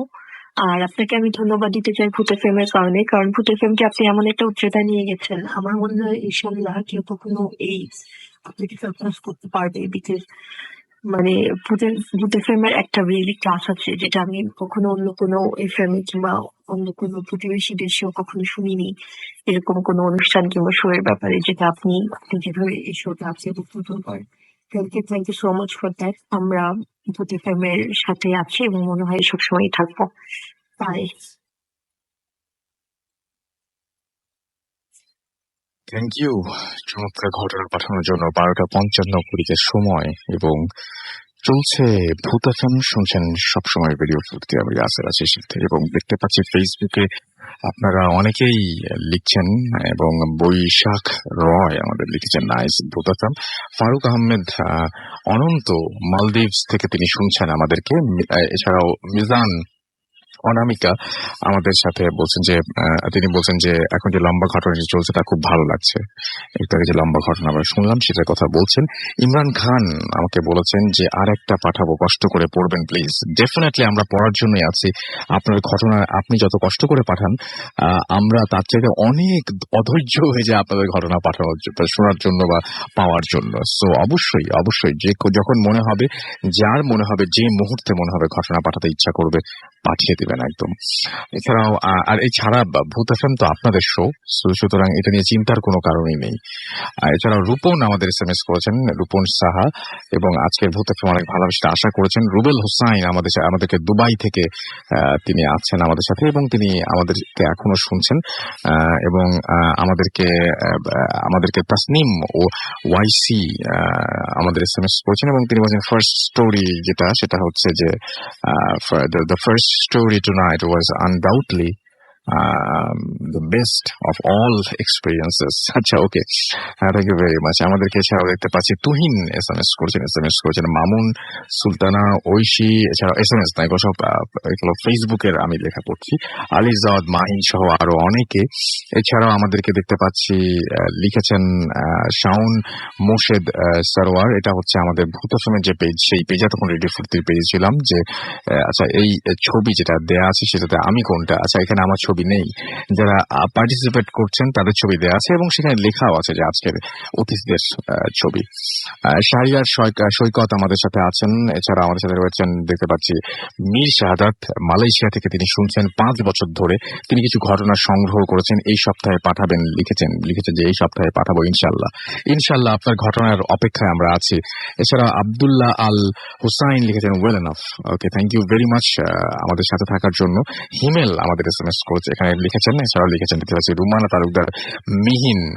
তালুকদার মিহিন। ইমরান আমাদেরকে লিখেছেন আরেকটা ঘটনা পাঠাবো, দেখি কি হয় আমাদেরকে। এছাড়াও দেখতে পাচ্ছি MD রিপন এখানে লিখেছেন নাইস। এছাড়াও হিমেল হাকিম সহ আরো অনেকে লিখছেন এখানে। সো আপনারা যদি লিখতে ইচ্ছে করে তাহলে চলে যান www.facebook.com/radio.furti, www.facebook.com/bhutfm.russell, এই দুটো অ্যাড্রেসে। এবং আপনার যদি ঘটনা পাঠাতে ইচ্ছা করে তাহলে আমাদের ইমেল অ্যাড্রেস হচ্ছে bhutfm@radiofurti.fm, which is BHWTFM@radioFurti.fm। আপনার নাম, ঠিকানা এবং ফোন নাম্বার সহ আপনার জীবনে ঘটে যাওয়া বা আপনার জানা সেরা ঘটনা লিখে পাঠিয়ে দিন আপনাদের কাছে, আমাদের কাছে। এবং ঘটনা শুরুতে অবশ্যই উল্লেখ করুন যে ঘটনাটি আপনি স্টুডিওতে এসে শেয়ার করবেন, নাকি আপনি চান আপনার ঘটনাটা আমরা পড়ে শোনাই। আর যারা দেশের বাইরে রয়েছেন তাদেরকে রিকোয়েস্ট করব যে আপনারা আপনাদের অডিও ক্লিপটি পাঠিয়ে দিন আমাদের কাছে, এবং অবশ্যই সাথে উল্লেখ করুন, পাঠিয়ে দিন আপনার লেখা, আপনার যে ঘটনাটি সেটা টেক্সট আকারে এবং মানে লিখে পাঠিয়ে দিন আর কি। আশা করি যে আপনার ঘটনাটা হতে পারে এরকম যে ভূত এফএমের প্রতি বছর যে বই বেরোয় সেই বই আপনার ঘটনাটা স্থান করে দিতে পারে। যাই হোক, আমরা চলে যাব আমাদের পরবর্তী ঘটনায়। এবং প্রচন্ড গরম ছিল কিন্তু বেশ কিছুদিন, তারপরে মানে গত সপ্তাহে যে বৃষ্টিটা, সেই বৃষ্টির পরে আমরা মোটামুটি অনেক শান্তিতে আছি আলহামদুলিল্লাহ। এবং আশা করছি যে আজকে আপনারা যারা শুনছেন তারা অনেক এনজয় করছেন আমাদের সাথে। চলে যাব আমাদের দ্বিতীয় ঘটনায়, প্রথম অতিথির কাছে। আপনি বলছিলেন যে আপনার নামটা প্লিজ আরেকবার একটু সবাইকে জানিয়ে দিন।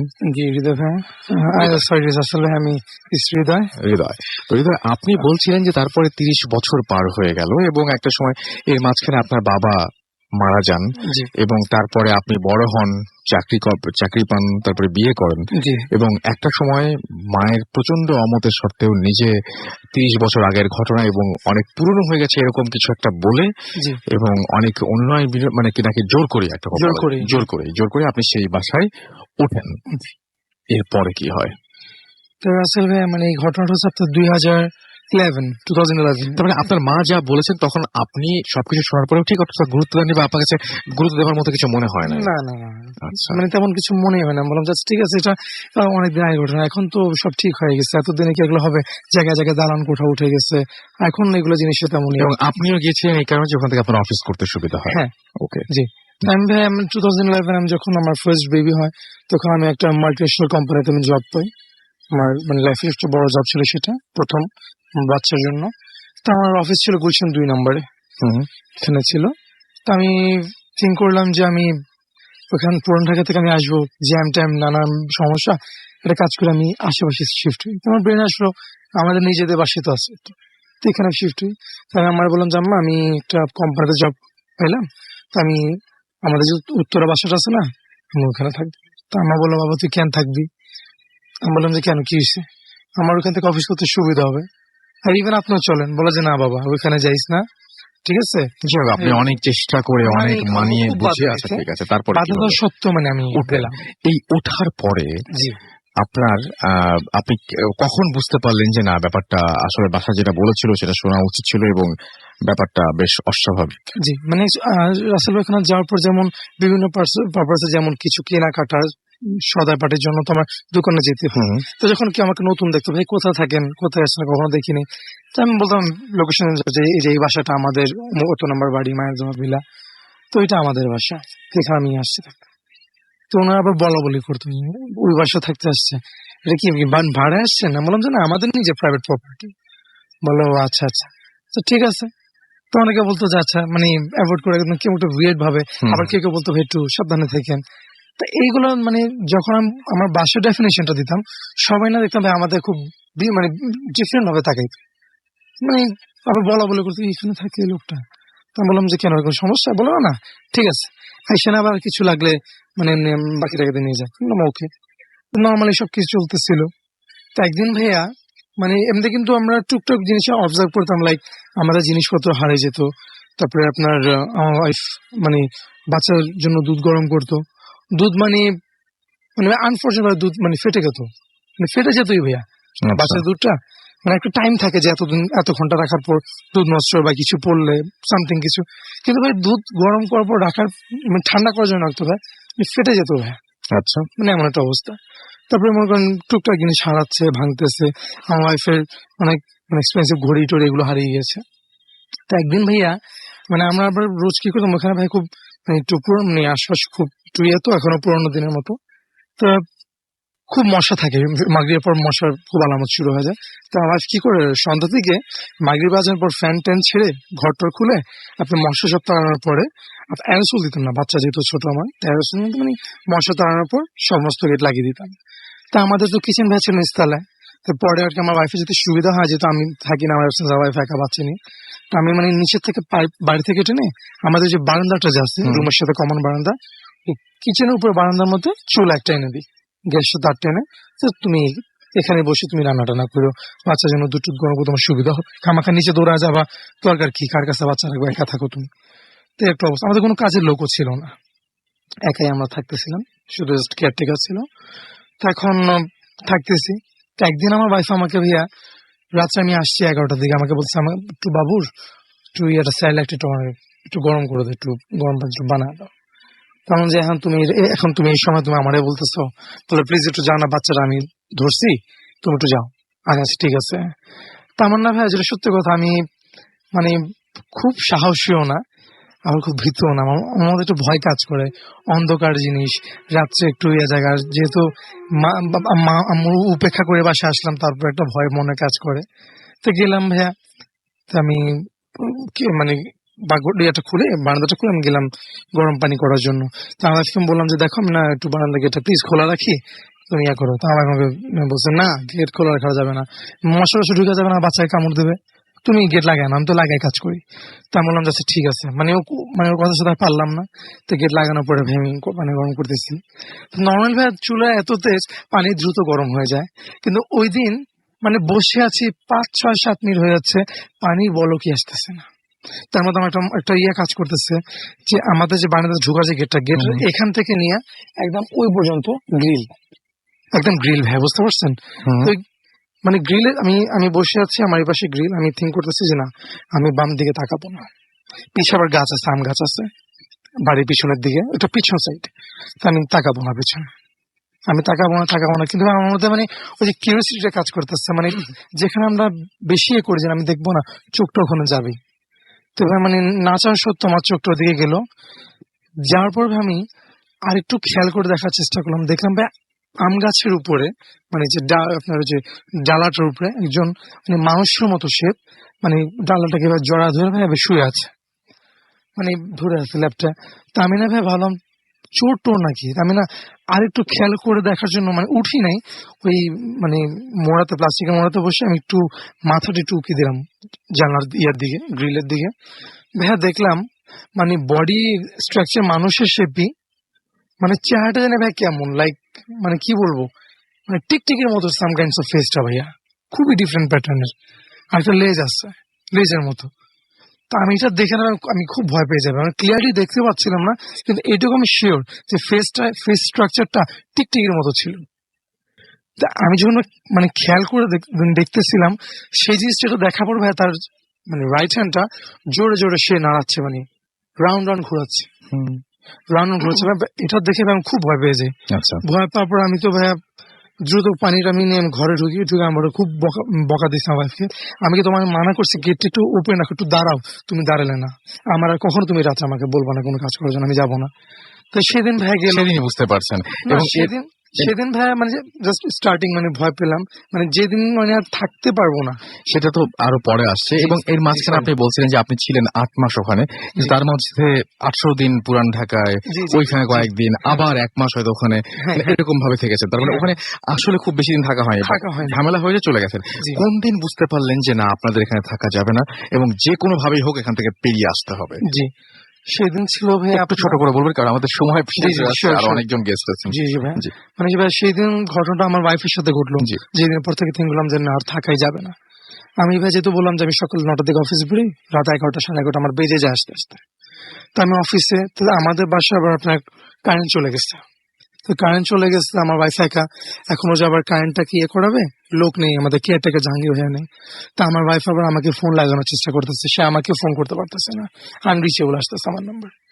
তো সে মানে ভাই তখন আবার মানে বৃষ্টি বাদলের একটা মৌসুম চলতেছে, তো চারদিকে খুব ঝড় তুফান, ভাবলো যে হয়তো বৃষ্টি শুরু হবে, তারা ভয় পেতেছে, দৌড় পড়তেছে বাচ্চা বুকে নিয়ে এসে, ঠিক আছে। তো বুকে নিয়ে এসে দৌড় পড়তেছে, পড়তে ভাইয়া চারদিকে যেমন জানলার শব্দ, ধূপধাপ শব্দ, তারপরে বারান্দা থেকে দরজার মধ্যে নকের শব্দ, মেইন গেট থেকে নক করার শব্দ। তো নক করার শব্দ পেয়ে না ওয়াইফ খুব ভয় পেয়ে গেছে। তো নক করতে মানে একটা সময় আসলো, নকটা বেশ জোরে জোরে শুরু হয়, মানে অলমোস্ট মানে আমরা যখন ঘুষি দিই দেয়ালে বা কোন দরজার মধ্যে রাগের মাথায়, মানে এরকম ভাবে দরজাটাকে মানে বাড়ি দিচ্ছে। তখন আমার খুব ভয় পেয়ে যায়, ভয় পেয়ে সে বলতেছে কে কে কে কে এরকম করতেছে, আমি খুলবো না, কে? তো আবার নক করতেছে, তা আমার ওয়াইফ তখন ভাই মানে কান্না করে দেবে, চোখেতে কান্না, মানে চোখে পানি পড়তেছে, মানে কান্না অবস্থা, সে লাউডলি বলতেছে যে আমি খুলবো না, কে কে আসছেন আপনি? তখন ব্যাক সাইড থেকে, মানে দরজার বাইরে থেকে একটা বিভৎস একটা মহিলার কণ্ঠের শব্দ, সে বলতেছে কে, দরজাটা খোল। তা আমি বললো কে আপনি, আপনি বাসায় ঢুকলেন কি হবে, আমি কেন দরজা খুলবো, আর আপনি এভাবে কেন নক করছেন? আমার wife খুব ছাড়ি দিয়ে কান্না করার অবস্থা, আপনি আমাকে ভয় পাচ্ছেন, আমার বাচ্চা কান্না করতেছে, বললে দরজাটা খোল, তোর বাচ্চাটাকে আমাকে দে, আমি ওর কলিজাটা ছিঁড়ে খাবো, দে, দিয়ে দে আমাকে, যদি যদি পুরো দরজাটা না খুলিস, অল্প দরজাটা খোল, শুধু তুই ধর, মাথাটা তোর কাছে রেখে আমি বডি পার্টটা আমি ছিঁড়ে নিয়ে যাই। এরপর আপনার যে সিদ্ধান্ত নিয়েছেন যে আপনাদের এখানে আর থাকা আর যাবে ভাই না। আরেকটা জিনিস আমি একটু মেনশন করি এই ঘটনার মধ্যে, মানে ভাই আমরা থাকা অবস্থায় প্রতিদিন মাগরিবের আজানের পর থেকে ভাই আমার বেবি মানে কন্টিনিউয়াসলি ভাইয়া মানে আচ্ছা। কান্না করতো ভাই, আচ্ছা। রাত 2টা 3টা পর্যন্ত ভাই কান্না করতো, আর জাগনা থাকতো। আর আমরা কিরকম ভাবে ডিউটি দিতাম, আমি আসার পরে দেখা যাচ্ছে আমার ওয়াইফ তো জাগনা থাকতোই, তা আমি আসার পর রাত 1টা 2টা পর্যন্ত আমি বাচ্চা কিনে থাকতাম, আমার ওয়াইফ ঘুমাতো, তখন সে আবার উঠতো, আমি আবার ঘুমাতাম, সে আবার ওয়াইফকে নিয়ে করতো। যখন ফজর আজান দিত ভাইয়া ম্যাক্সিমাম টাইম তখনই ভাইয়া আমার বাচ্চার কান্না থামতো। আর সে তার মানে দিনের বেলায় বাসায় কোনো সমস্যা নাই? না ভাইয়া না, দিনের বেলায় কোনো দিনের সমস্যা বেলা নাই। কোনো সমস্যা নেই, আচ্ছা, দিনের Just বেলা বাসাটা এবং নিস্তব্ধ থাকে। হ্যাঁ, এবং আপনাদের ফ্যামিলিরও আসলে কোনো ক্ষতি করে নাই কেউ না, কখনো? না।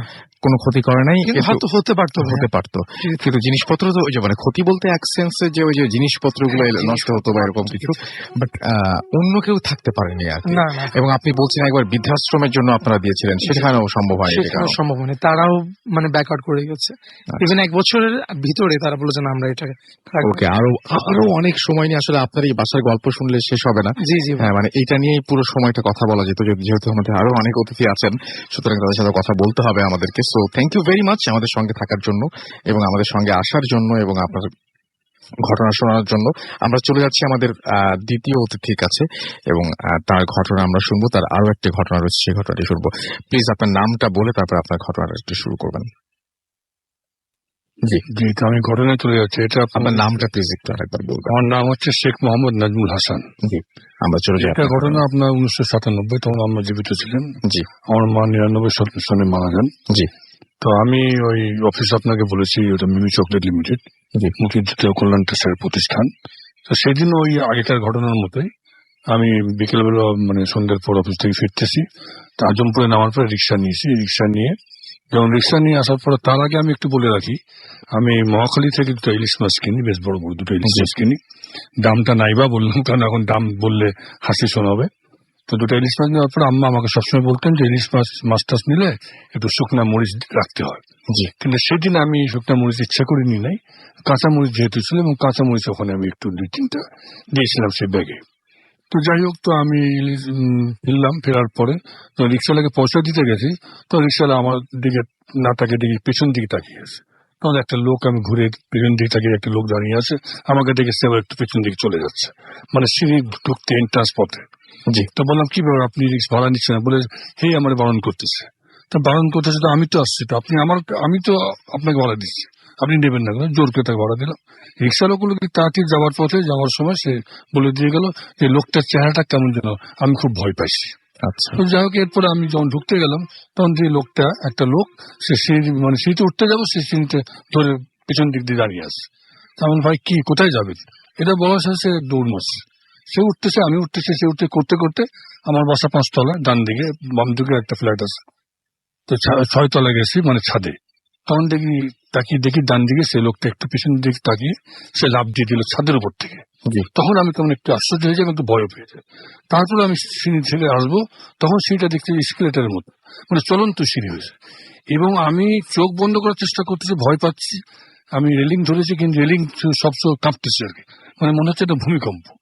তখন কিন্তু তারপরেও সে আমার দিকে, আমি মানে মাথা ঘুরিয়ে আমাকে দেখতে বাধ্য করতেছে আর কি। জি, তারপর চোখ বন্ধ করে নামলাম। চোখ বন্ধ নামার পরে বাড়িতে আসলাম, বেল দিলাম, আম্মা দরজা খুললেন। দরজা খুলেই মা আমাকে বলে, কি বাবা, তুই তো সম্পূর্ণ ভেসে গেছিস। বললাম, মা একটু বাইরে বৃষ্টি হচ্ছে, তবে বৃষ্টি কোথায়? তুই নিশ্চয়ই ভয় পেয়েছিস। না মা, ভয় তো পাইনি। কিন্তু তখন আমি চিন্তা করলাম যে আমার মাকে যদি বলি যে মা এই ঘটনা, তো মা তো আর ইলিশ মাছ ফেলে দেবে। পরে যাক আমার রান্না টান্না করছে, আমি আজকে সব মাছ মানে খুব চিন্তা করে মাছ খেলাম, কিন্তু পেটটা আর কোনো খারাপ হয়নি বা কোনো কিছু হয়নি। Thank you very much. ঘটনার পরে আমার খুব ভয় লাগে আর কি। আচ্ছা, থ্যাংক ইউ। আমি দেখতে পাচ্ছি একজন বলছেন যে মেডিকেল স্টোরি আছে কিভাবে পাঠাবো। আমাদের স্টোরি পাঠানোর কথা আমরা সবসময় বলি, আজকেও বলছি কয়েকবার, আরো একবার শোনেন। আপনি ঘটনাটা লিখে ফেলবেন, তারপর আমাকে ইমেল করে দিবেন। এখন যদি বলেন যে কিভাবে লিখবো, আপনি ইমেল আপনার অ্যাকাউন্ট থেকে কম্পোজ করতে পারেন সেখানে গিয়ে সরাসরি, অথবা আপনি একটা ওয়ার্ড ফাইলে কম্পোজ করে সেটাও অ্যাটাচ করে পাঠিয়ে দিতে পারেন আমার কাছে। আর এরপর যদি সমস্যা হয় তাহলে জাস্ট ইউটিউবে গিয়ে আপনি দেখতেও পারেন যে মেইল কিভাবে করতে হয়, কোনো সমস্যা নাই সেটাতে। জাস্ট আমাকে ইমেল করলেই হবে ঘটনাটা। আর চলে যাব আমরা একটা ছোট্ট বিরতিতে। বিরতির পরে আবার নতুন অতিথি নিয়ে ফিরে আসছি। সেই পর্যন্ত আমাদের সঙ্গে থাকুন। স্টে টিউন টু রেডিও ফুর্তি এন্ড ডোন্ট স্টপ দ্য ফুর্তি। The night comes alive with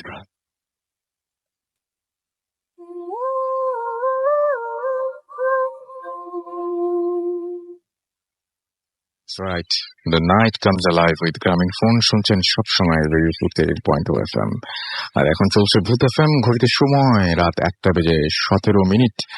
আর আমার সঙ্গে একজন নতুন অতিথি এই মুহূর্তে আমাকে জয়েন করছেন। আমি চলে যাচ্ছি সরাসরি তার কাছে। আপনার নামটা প্লিজ একটু বলবেন এবং আপনি কোথা থেকে এসেছেন। আসসালামু আলাইকুম, আমি সৈয়দ সাইফুল ইসলাম। আমি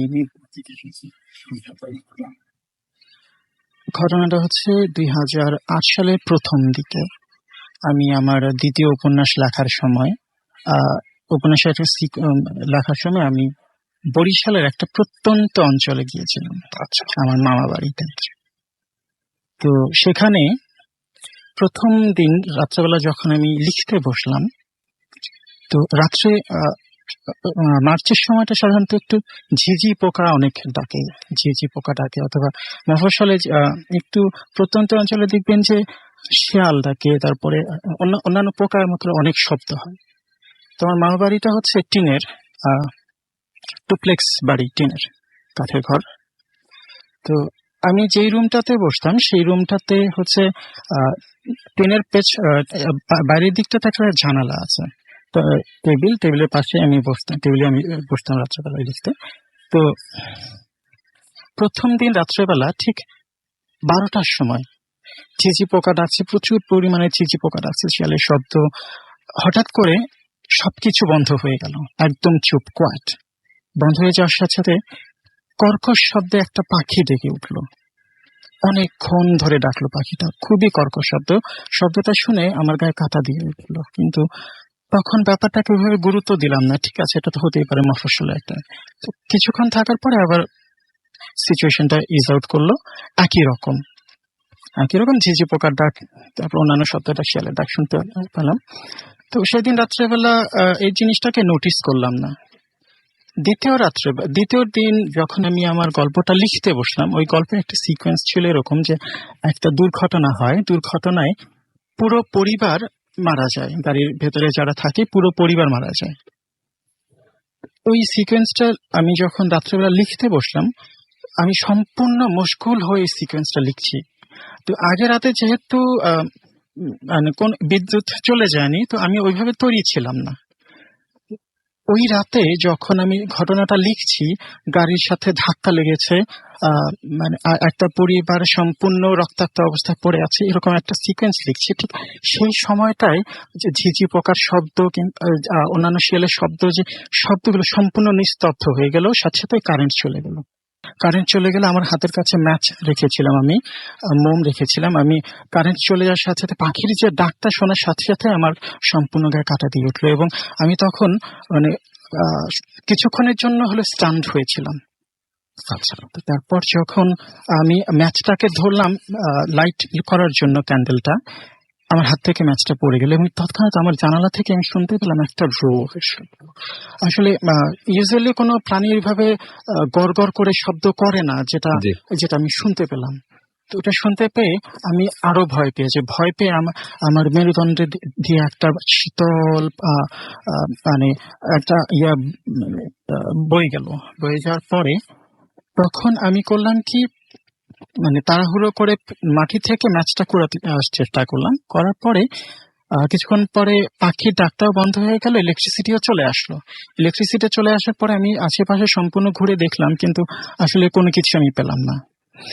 পরের দিন ওখানে আমি এই ব্যাপারটাকে আর ওইভাবে গুরুত্ব দিলাম না, এটা হতেই পারে কোইন্সিডেন্স, একটা এরকম হতেই পারে, ইলেকট্রিসিটি চলে যাবে, এরকম একটা শব্দ শুনবো, তো এটা হতেই পারে। তো এটাকে ওইভাবে গুরুত্ব না দিয়ে পরের দিন ওই এলাকার প্রাথমিক বিদ্যালয়ে খেলাধুলা হচ্ছিল, খেলাধুলার পুরস্কার বিতরণী অনুষ্ঠান চলছে।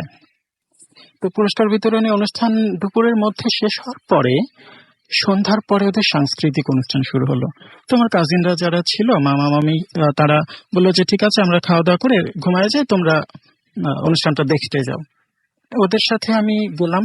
আমাদের সাথে শুধু একটা টর্চ, মোটামুটি জ্যোৎস্না আছে আর আমরা 4 জন আছি সাথে। তো চিন্তা করলাম যে ঠিক আছে, সমস্যা নেই, একটা টর্চই হবে।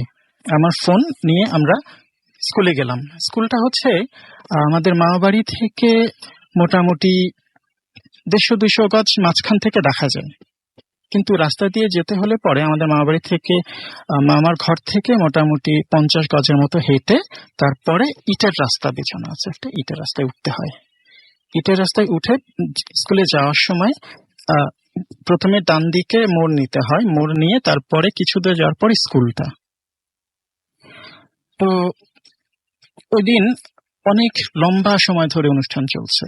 রাত তখন 11:30 বাজে। আমার খুব বোরিং লাগছিল, এই জন্য আমি আমার কাজিনদেরকে বললাম যে ঠিক আছে তোমরা অনুষ্ঠান দেখো, আমি চলে যাই। ওরা বললো যে ঠিক আছে আর কিছুক্ষণ থাকো না, দেখি শেষ হয়ে যাবে কিছুক্ষণের মধ্যে। তো দেখি যে 11:55 বেজে গেছে। আমার আর একদমই ভাল লাগছিল না।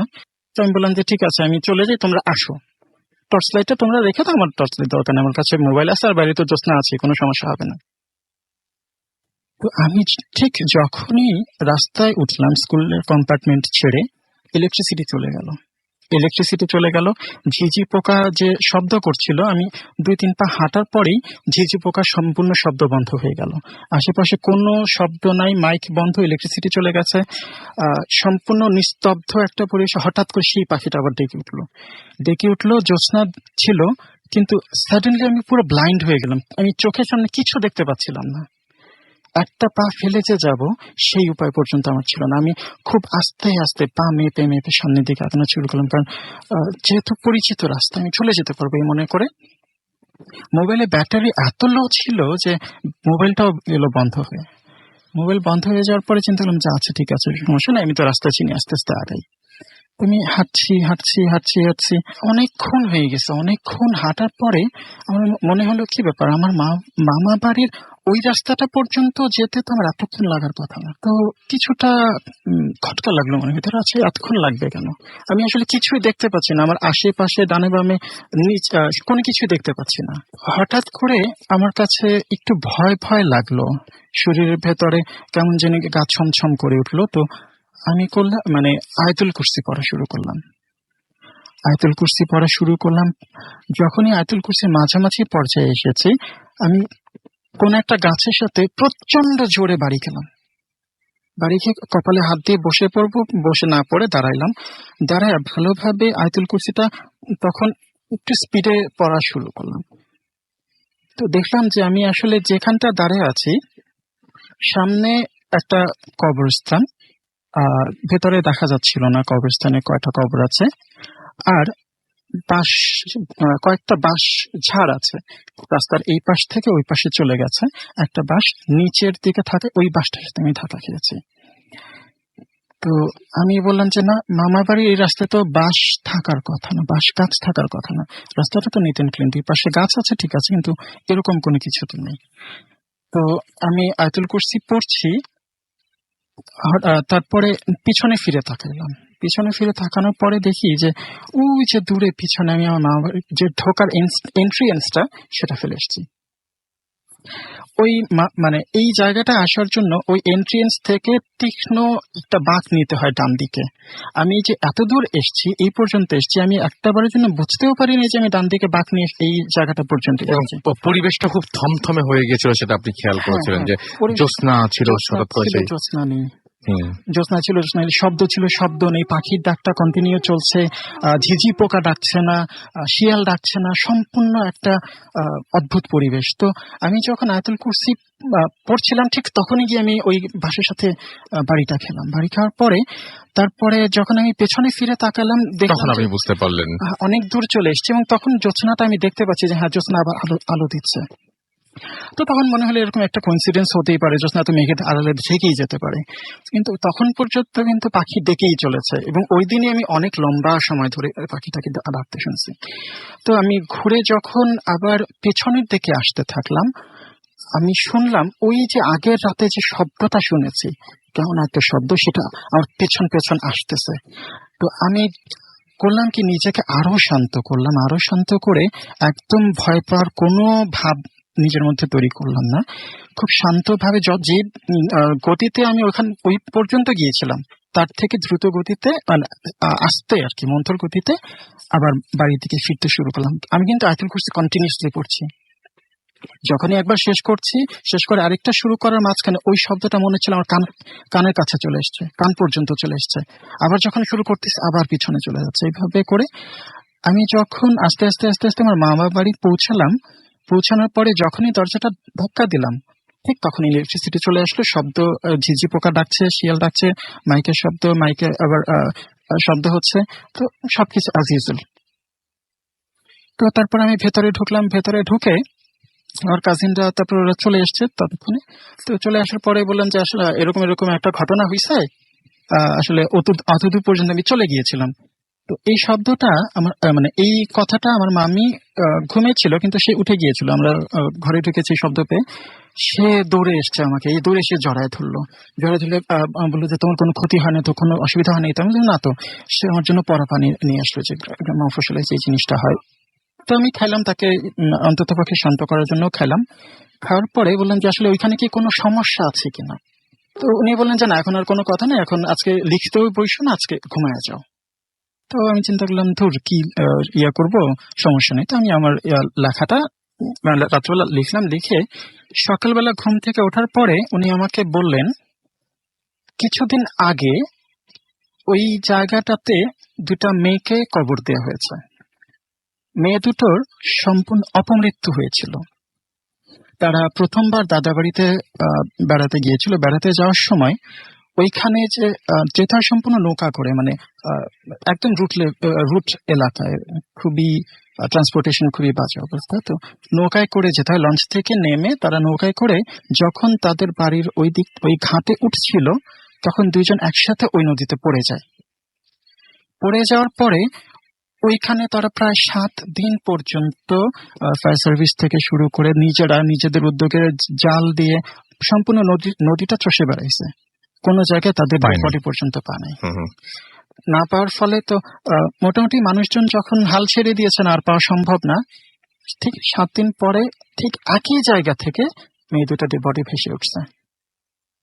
মেয়ে দুটো ডেড বডি ভেসে ওঠার পরে ওদেরকে নিয়ে এসে ওইখানে কবর দেওয়া হয়েছে। ওইখানে কবর দেওয়ার পর থেকে আসলে খুব বিচিত্র ধরনের জিনিস ওইখানে ঘটতে থাকে, এবং দেখা গেছে যে এরকম একটা ঘটনা আমার মাতো ভাই নিজে দেখেছে, এবং এলাকার অনেকেই দেখেছে, যে একটা গরু দিনের বেলা, দুপুরবেলা গরুকে উল্টো করে ঘাড় মোটকে ধানের জমির ভেতরে ঢুকায় রাখছে। সুতরাং ওইটা নিয়ে সবার মানে একটা ভয় ছিল সব সময়। তো তারপরে আপনি আসার পরে এই যে আপনার মামি আপনাকে মানে পড়া পানি খেতে দিলেন, তারপরে আপনি ওই গ্রামে আরো তো সময় ছিলেন বোধহয়, কিন্তু আর কোনো সমস্যা হয়নি? না, আসলে আমি পরের দিন এক্সপ্লোর করার জন্য গিয়েছিলাম, কিন্তু ওই জায়গাটা আসলে দিনের বেলাও গা ছমছমে একটা পরিবেশ থাকে ওইখানে। আচ্ছা, আপনি গিয়েছিলেন ওই জায়গায়? আমি আবার এক্সপ্লোর করার জন্য গিয়েছিলাম। দিনের বেলায় গিয়েছিলেন? আচ্ছা আচ্ছা আচ্ছা। ওইখানে দিনের বেলা তো গা ছমছমে একটা পরিবেশ। পাখির ডাকটা কেমন ছিল? পরিচিত কোনো পাখির ডাক? না, একদমই আননোন, একদমই আননোন। এইটা আমার কাছে খুব অদ্ভুত লেগেছে, কিন্তু যে সমস্ত কিছু নীরব হয়ে যায়, যে শেয়ালের ডাক শোনা যায় গ্রামে, খুবই ন্যাচারাল, এবং ঝিঝি পোকার ডাক শোনা যায় আপনি বলছিলেন, হঠাৎ করে সব বন্ধ হয়ে গিয়ে একটা পাখির ডাক শোনা যাচ্ছে। এই জিনিসটা চিন্তা করলেই আসলে গাটা কেমন ছমছম করে ওঠে, রাইট? কিন্তু আমরা এই বিষয়টা নিয়ে বেশি কথা বলতে পারছি না, আমাদের আরেকজন অতিথি আছেন, সুতরাং আমরা টেক্সট না পড়ে আমাদের সবগুলো ঘটনা নিতে হবে, সেজন্য আমরা ট্রাই করছি, এবং আমাদের যাচ্ছে আমাদের পরবর্তী অতিথির কাছে। আপনার নামটা প্লিজ একটু বলবেন, এবং আপনি কোথা থেকে এসেছেন? আসসালামু আলাইকুম, আমার নাম মোহাম্মদ মঞ্জুর ইসলাম, আমি ঢাকার উত্তরা থেকে আসছি। জি, শুনি আপনার ঘটনা। জি, এই ঘটনাটা হচ্ছে 2005 সালের ঘটনা। জি। তখন আমি আমার 2 খালা, আমার ছোট খালার শ্বশুর বাড়িতে আমরা যাচ্ছিলাম, আমি, আমার মা, আমার ওই খালা এবং আমার কাজিন। তো আমরা রাতের বেলা রওনা হয়েছিলাম। তো বাস যখন যখন রাত 1টার মতো বাজে, তখন বাস যমুনা নদী, যমুনা ব্রিজে প্রবেশ করে মাত্র। তো যখন বাস প্রবেশ করে ধীরে ধীরে বাসের গতি যখন বাড়তে থাকে, তো আমি নদীর দিকে তাকাই। আমার বাম পাশে জানলা ছিল, তো আমি নদী দেখার জন্য বাম পাশে তাকাই। তো আমার কাছে মনে হলো যে কোনো একজন লম্বা মতো কেউ আনুমানিক 100 মিটার দূরে, ঠিক আমার বাম পাশে আনুমানিক 100 মিটার দূরে খুবই লম্বা মতো কেউ দাঁড়িয়ে আছে। তো আমার কাছে মনে হলো যে হয়তোবা আমি ভুল কিছু দেখছি, বাসের ভেতরে লাইট জ্বলছিল, হয়তো ভেতরের কোনো কিছুর রিফ্লেকশন আমি দেখতে পাচ্ছি। জানলা তখন বন্ধ ছিল। তো আমি আসলে যা দেখি তা কি সত্যি কিনা আমি ওটা দেখার জন্য জানলাটা খুলে দিই। তো আমি তখন স্পষ্টভাবে দেখতে পাই যে একজন মহিলা, সে অস্বাভাবিকভাবে লম্বা, প্রায় 2 তলা সমান লম্বা হবে, আমার কাছে তাই মনে হলো। তো তার গায়ের রং ছিল কুচকুচে কালো, এবং তার হাত দুটা ছিল পায়ের পাতা পর্যন্ত লম্বা, এবং সে একটা সাদা শাড়ি পরেছিল যেখানে লাল বর্ডার ছিল, এরকম আমি দেখতে পেলাম। এবং সে সোজাসুজি হাঁটছে, কিন্তু আমার দিকে সে তার ডান পাশে, অর্থাৎ আমার দিকে তাকিয়ে আছে, আমার কাছে তাই মনে হলো। তো এবং সে বাসের গতি যখন ধীরে ধীরে বাড়ছে, সেও বাসের সাথে সাথে হেঁটে যাচ্ছে, এবং সে আমার দিকে তাকিয়ে ছিল কন্টিনিউয়াসলি, এবং বাস যাচ্ছে, সে বাসের সাথে সাথে যাচ্ছে। তো বাস পূর্ণ গতিতে যখন যাচ্ছিল, তখনও তার হাঁটার দেখে আমার কাছে মনে হলো যে সে স্বাভাবিকভাবে হেঁটে যাচ্ছে, এবং বাস যখন একদম সঙ্গে সঙ্গে যাচ্ছিল, এবং সঙ্গে সঙ্গে যাচ্ছিল, তাই মনে হলো আমার কাছে। এবং আপনি কতক্ষণ পর্যন্ত দেখেছেন তাকে? এটা প্রায় 5 মিনিটের মতো লাগে যমুনা ব্রিজটা পার হতে। তো ততক্ষণ আমি তাকিয়েছিলাম এবং তাকে দেখতে পাচ্ছি। পুরো সময় আপনি দেখেছেন? জি। এবং যমুনা ব্রিজ পার হওয়ার পরে তাকে আর দেখেননি? যখন ব্রিজটা পার হয়ে গেল, তখন আমি দেখলাম অনেক খুঁজেন, এরকম কিছু আমি আর দেখতে পেলাম। এবং আপনি সেও যেটা কোনো রিফ্লেকশন না, এবং আপনি সামনে দেখতে পাচ্ছেন। আমি স্পষ্টভাবে দেখেছিলাম। এই ঘটনাটা 11 বছর হয়ে গেছে, কিন্তু আমার কাছে মনে হয় যেন আমি সেদিনই দেখেছি। Thank you.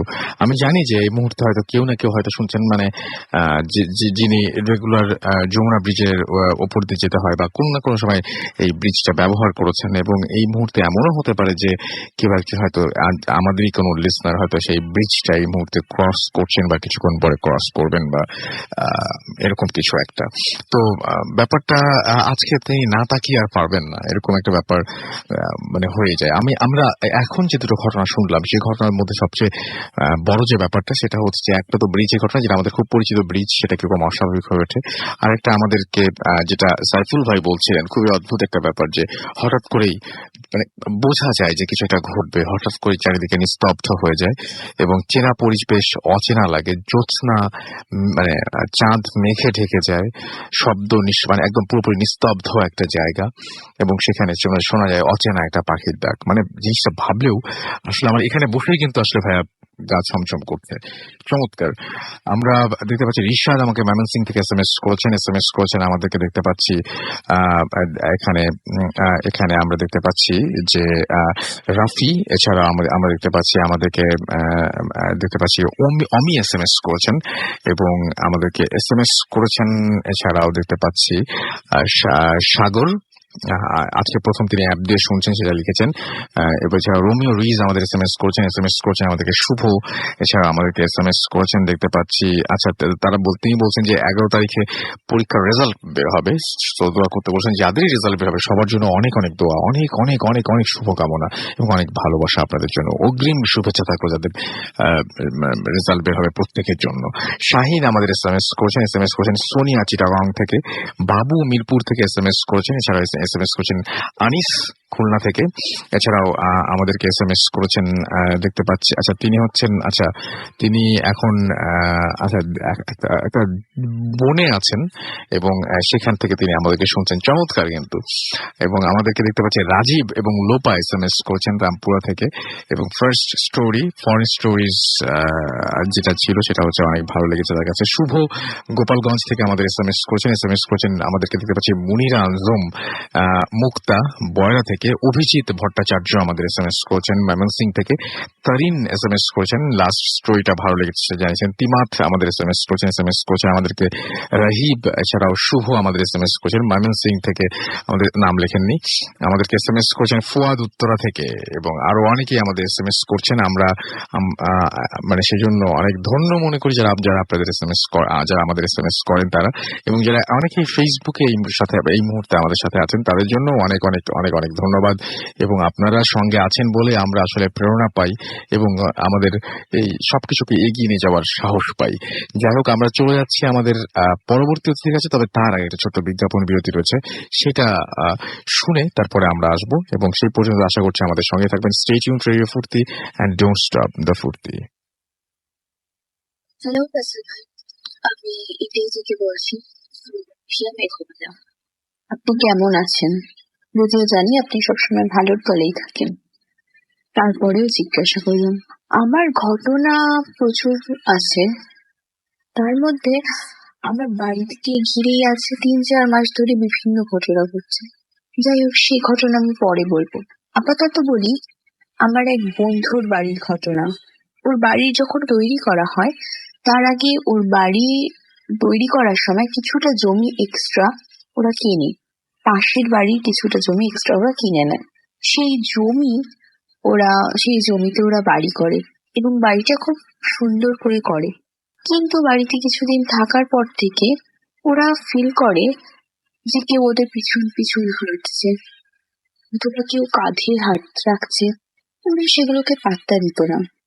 কিন্তু হঠাৎ করে আমার বন্ধু একদিন দেখতে পায় ওদের জানালার যে একটা সেট থাকে, তার সেই সেটের উপর দিয়ে কেউ হেঁটে যাচ্ছে। ও অতটা পাত্তা দেয় না, ভাবে যে ঘুমের ঘোরে হয়তো রাতে ভুল দেখছে। পরের দিন ওর মা বাবাকে বলে যে হ্যালুসিনেশন হচ্ছে অথবা মনের ভুল, দিয়ে ওরা কাটিয়ে দেয়। কিছুদিন পরে ওই বন্ধু আমার এবং ওর দিদি ওদের উঠোনে কথা বলছিল, ঘুরছিল। হঠাৎ করে ওরা দেখলো যে ওদের সেই জানালার সেটের উপর একটা লোক হাঁটছে এবং কিছুক্ষণ পর হঠাৎ সে ঝাঁপ দিয়ে পরে সে আবার সিঁড়ি দিয়ে উঠে চলে গেল। তখন তারা বুঝতে পারলো যে এই বাড়িতে কিছু না কিছু আছে। এরপরে তারা ইনভেস্টিগেশন করতে থাকলো। তখন জানতে পারলো যে বাড়ির জায়গাটা ওরা কিনেছিল এক্সট্রা, সেই জায়গাটা একজন গলায় দড়ি দিয়েছিল এবং সেই যে দড়িটা সেখানেই ফেলে রাখে, সেটা তোলা হয় না, পরে সেটা মাটির সাথে মিশে যায়, তা আত্মাটাও সেখানে থেকে যায়। তো আমার বন্ধু প্রায় দেখে, আমার বন্ধু এবং আন্টি দুজনে বসে টিভি দেখছিলেন। হঠাৎ দেখলেন যে সিঁড়ি দিয়ে একজন উঠে এসে সোজা উপর ঘরে চলে গেল। কাউকে কোনো ডিস্টার্ব করে না। কিন্তু ইদানিং দেখা যাচ্ছে যে তার আমার বন্ধুর প্রতি একটু নজর দিচ্ছে। যেমন বলা যায় যে আমার বন্ধুর ঘরে লাইট কেটে যায়, 2 দিন অন্তর অন্তর লাইট লাগানো যায় না। তারপরে আসল কথা এখন যেটা পুরোহিত মশাইরা বলছেন যে উনি আইবুড়ো অবস্থাতে মারা গেছেন, তো ওনার নজর আমার বন্ধুর প্রতি এখন পড়েছে। তো ওরা এখন খুবই চিন্তায় আছে। আপনারা প্রে করবেন যাতে ওর সব সমস্যা কেটে যায়। ভালো থাকবেন। আমার কাছে আরো স্টোরি আছে, যদি আপনারা এটা পছন্দ করেন তো পরে আবার কথা হবে। Bye. Thank you very much. আমরা সবসময় থাকি আপনাদের ঘটনার অপেক্ষায়, আপনাদের ঘটনা পাঠানোর অপেক্ষায়। আমি দেখতে পাচ্ছি যে পাখি নিয়ে আরো একটা ঘটনা রয়েছে। রায়হান কায়সার আমাদের ফুর্তির পেজে লিখেছেন এবং পাঠিয়ে দিন আপনার ঘটনা। মানসিব রহমান আমাদের লিখেছেন আজকে ভূত এফএম শুরুর আগেই শেষ হয়ে যাচ্ছে এরকম মনে হচ্ছে তার কাছে। ওকে, আমাদেরকে দেখতে পাচ্ছি যে ফুর্তিতে SMS করে কিভাবে লিখেছেন মন।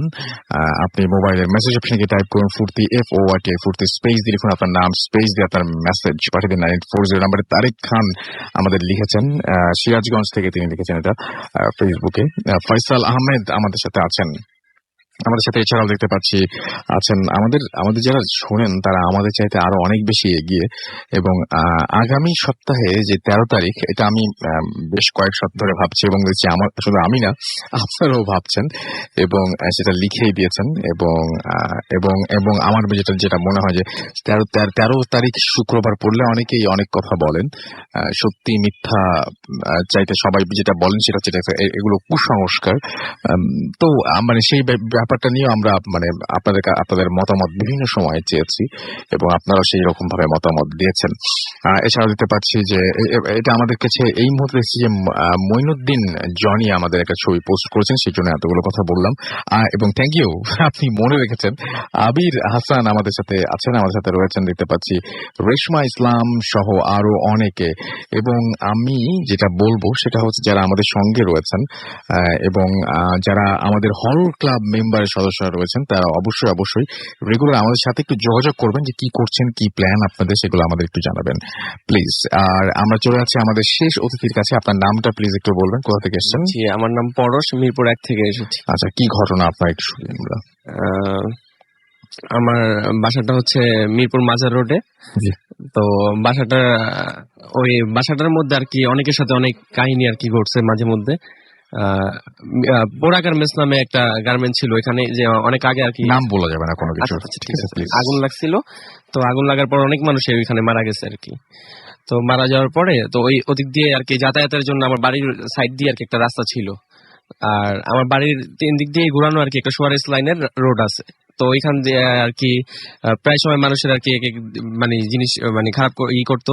তো একটা কোড়াই গাছ ছিল ওই মোচরটার 3 রাস্তার মোচরটা আর কি, যে ওই গার্মেন্টসটার ওই সাইড দিয়ে আসার যে একটা রোড ছিল, তো ওদিক দিয়ে আর কি আমার বাসার ভাড়াটিয়া আর কি একটা ছোট বাচ্চা নিয়ে আসতেছিল আর কি রাতে। তো আসার টাইমে পিছন থেকে আর কি খামচি মারছে। তো মারার পরে ওই বাচ্চাটা সাথে সাথে আর কি বাসায় আনার সাথে সাথে দেখছে যে আর কি হাড়টার বের হয়ে গেছে আর কি, এরকম অবস্থা। তো বাচ্চাটা সাথে সাথেই মারা গেছে।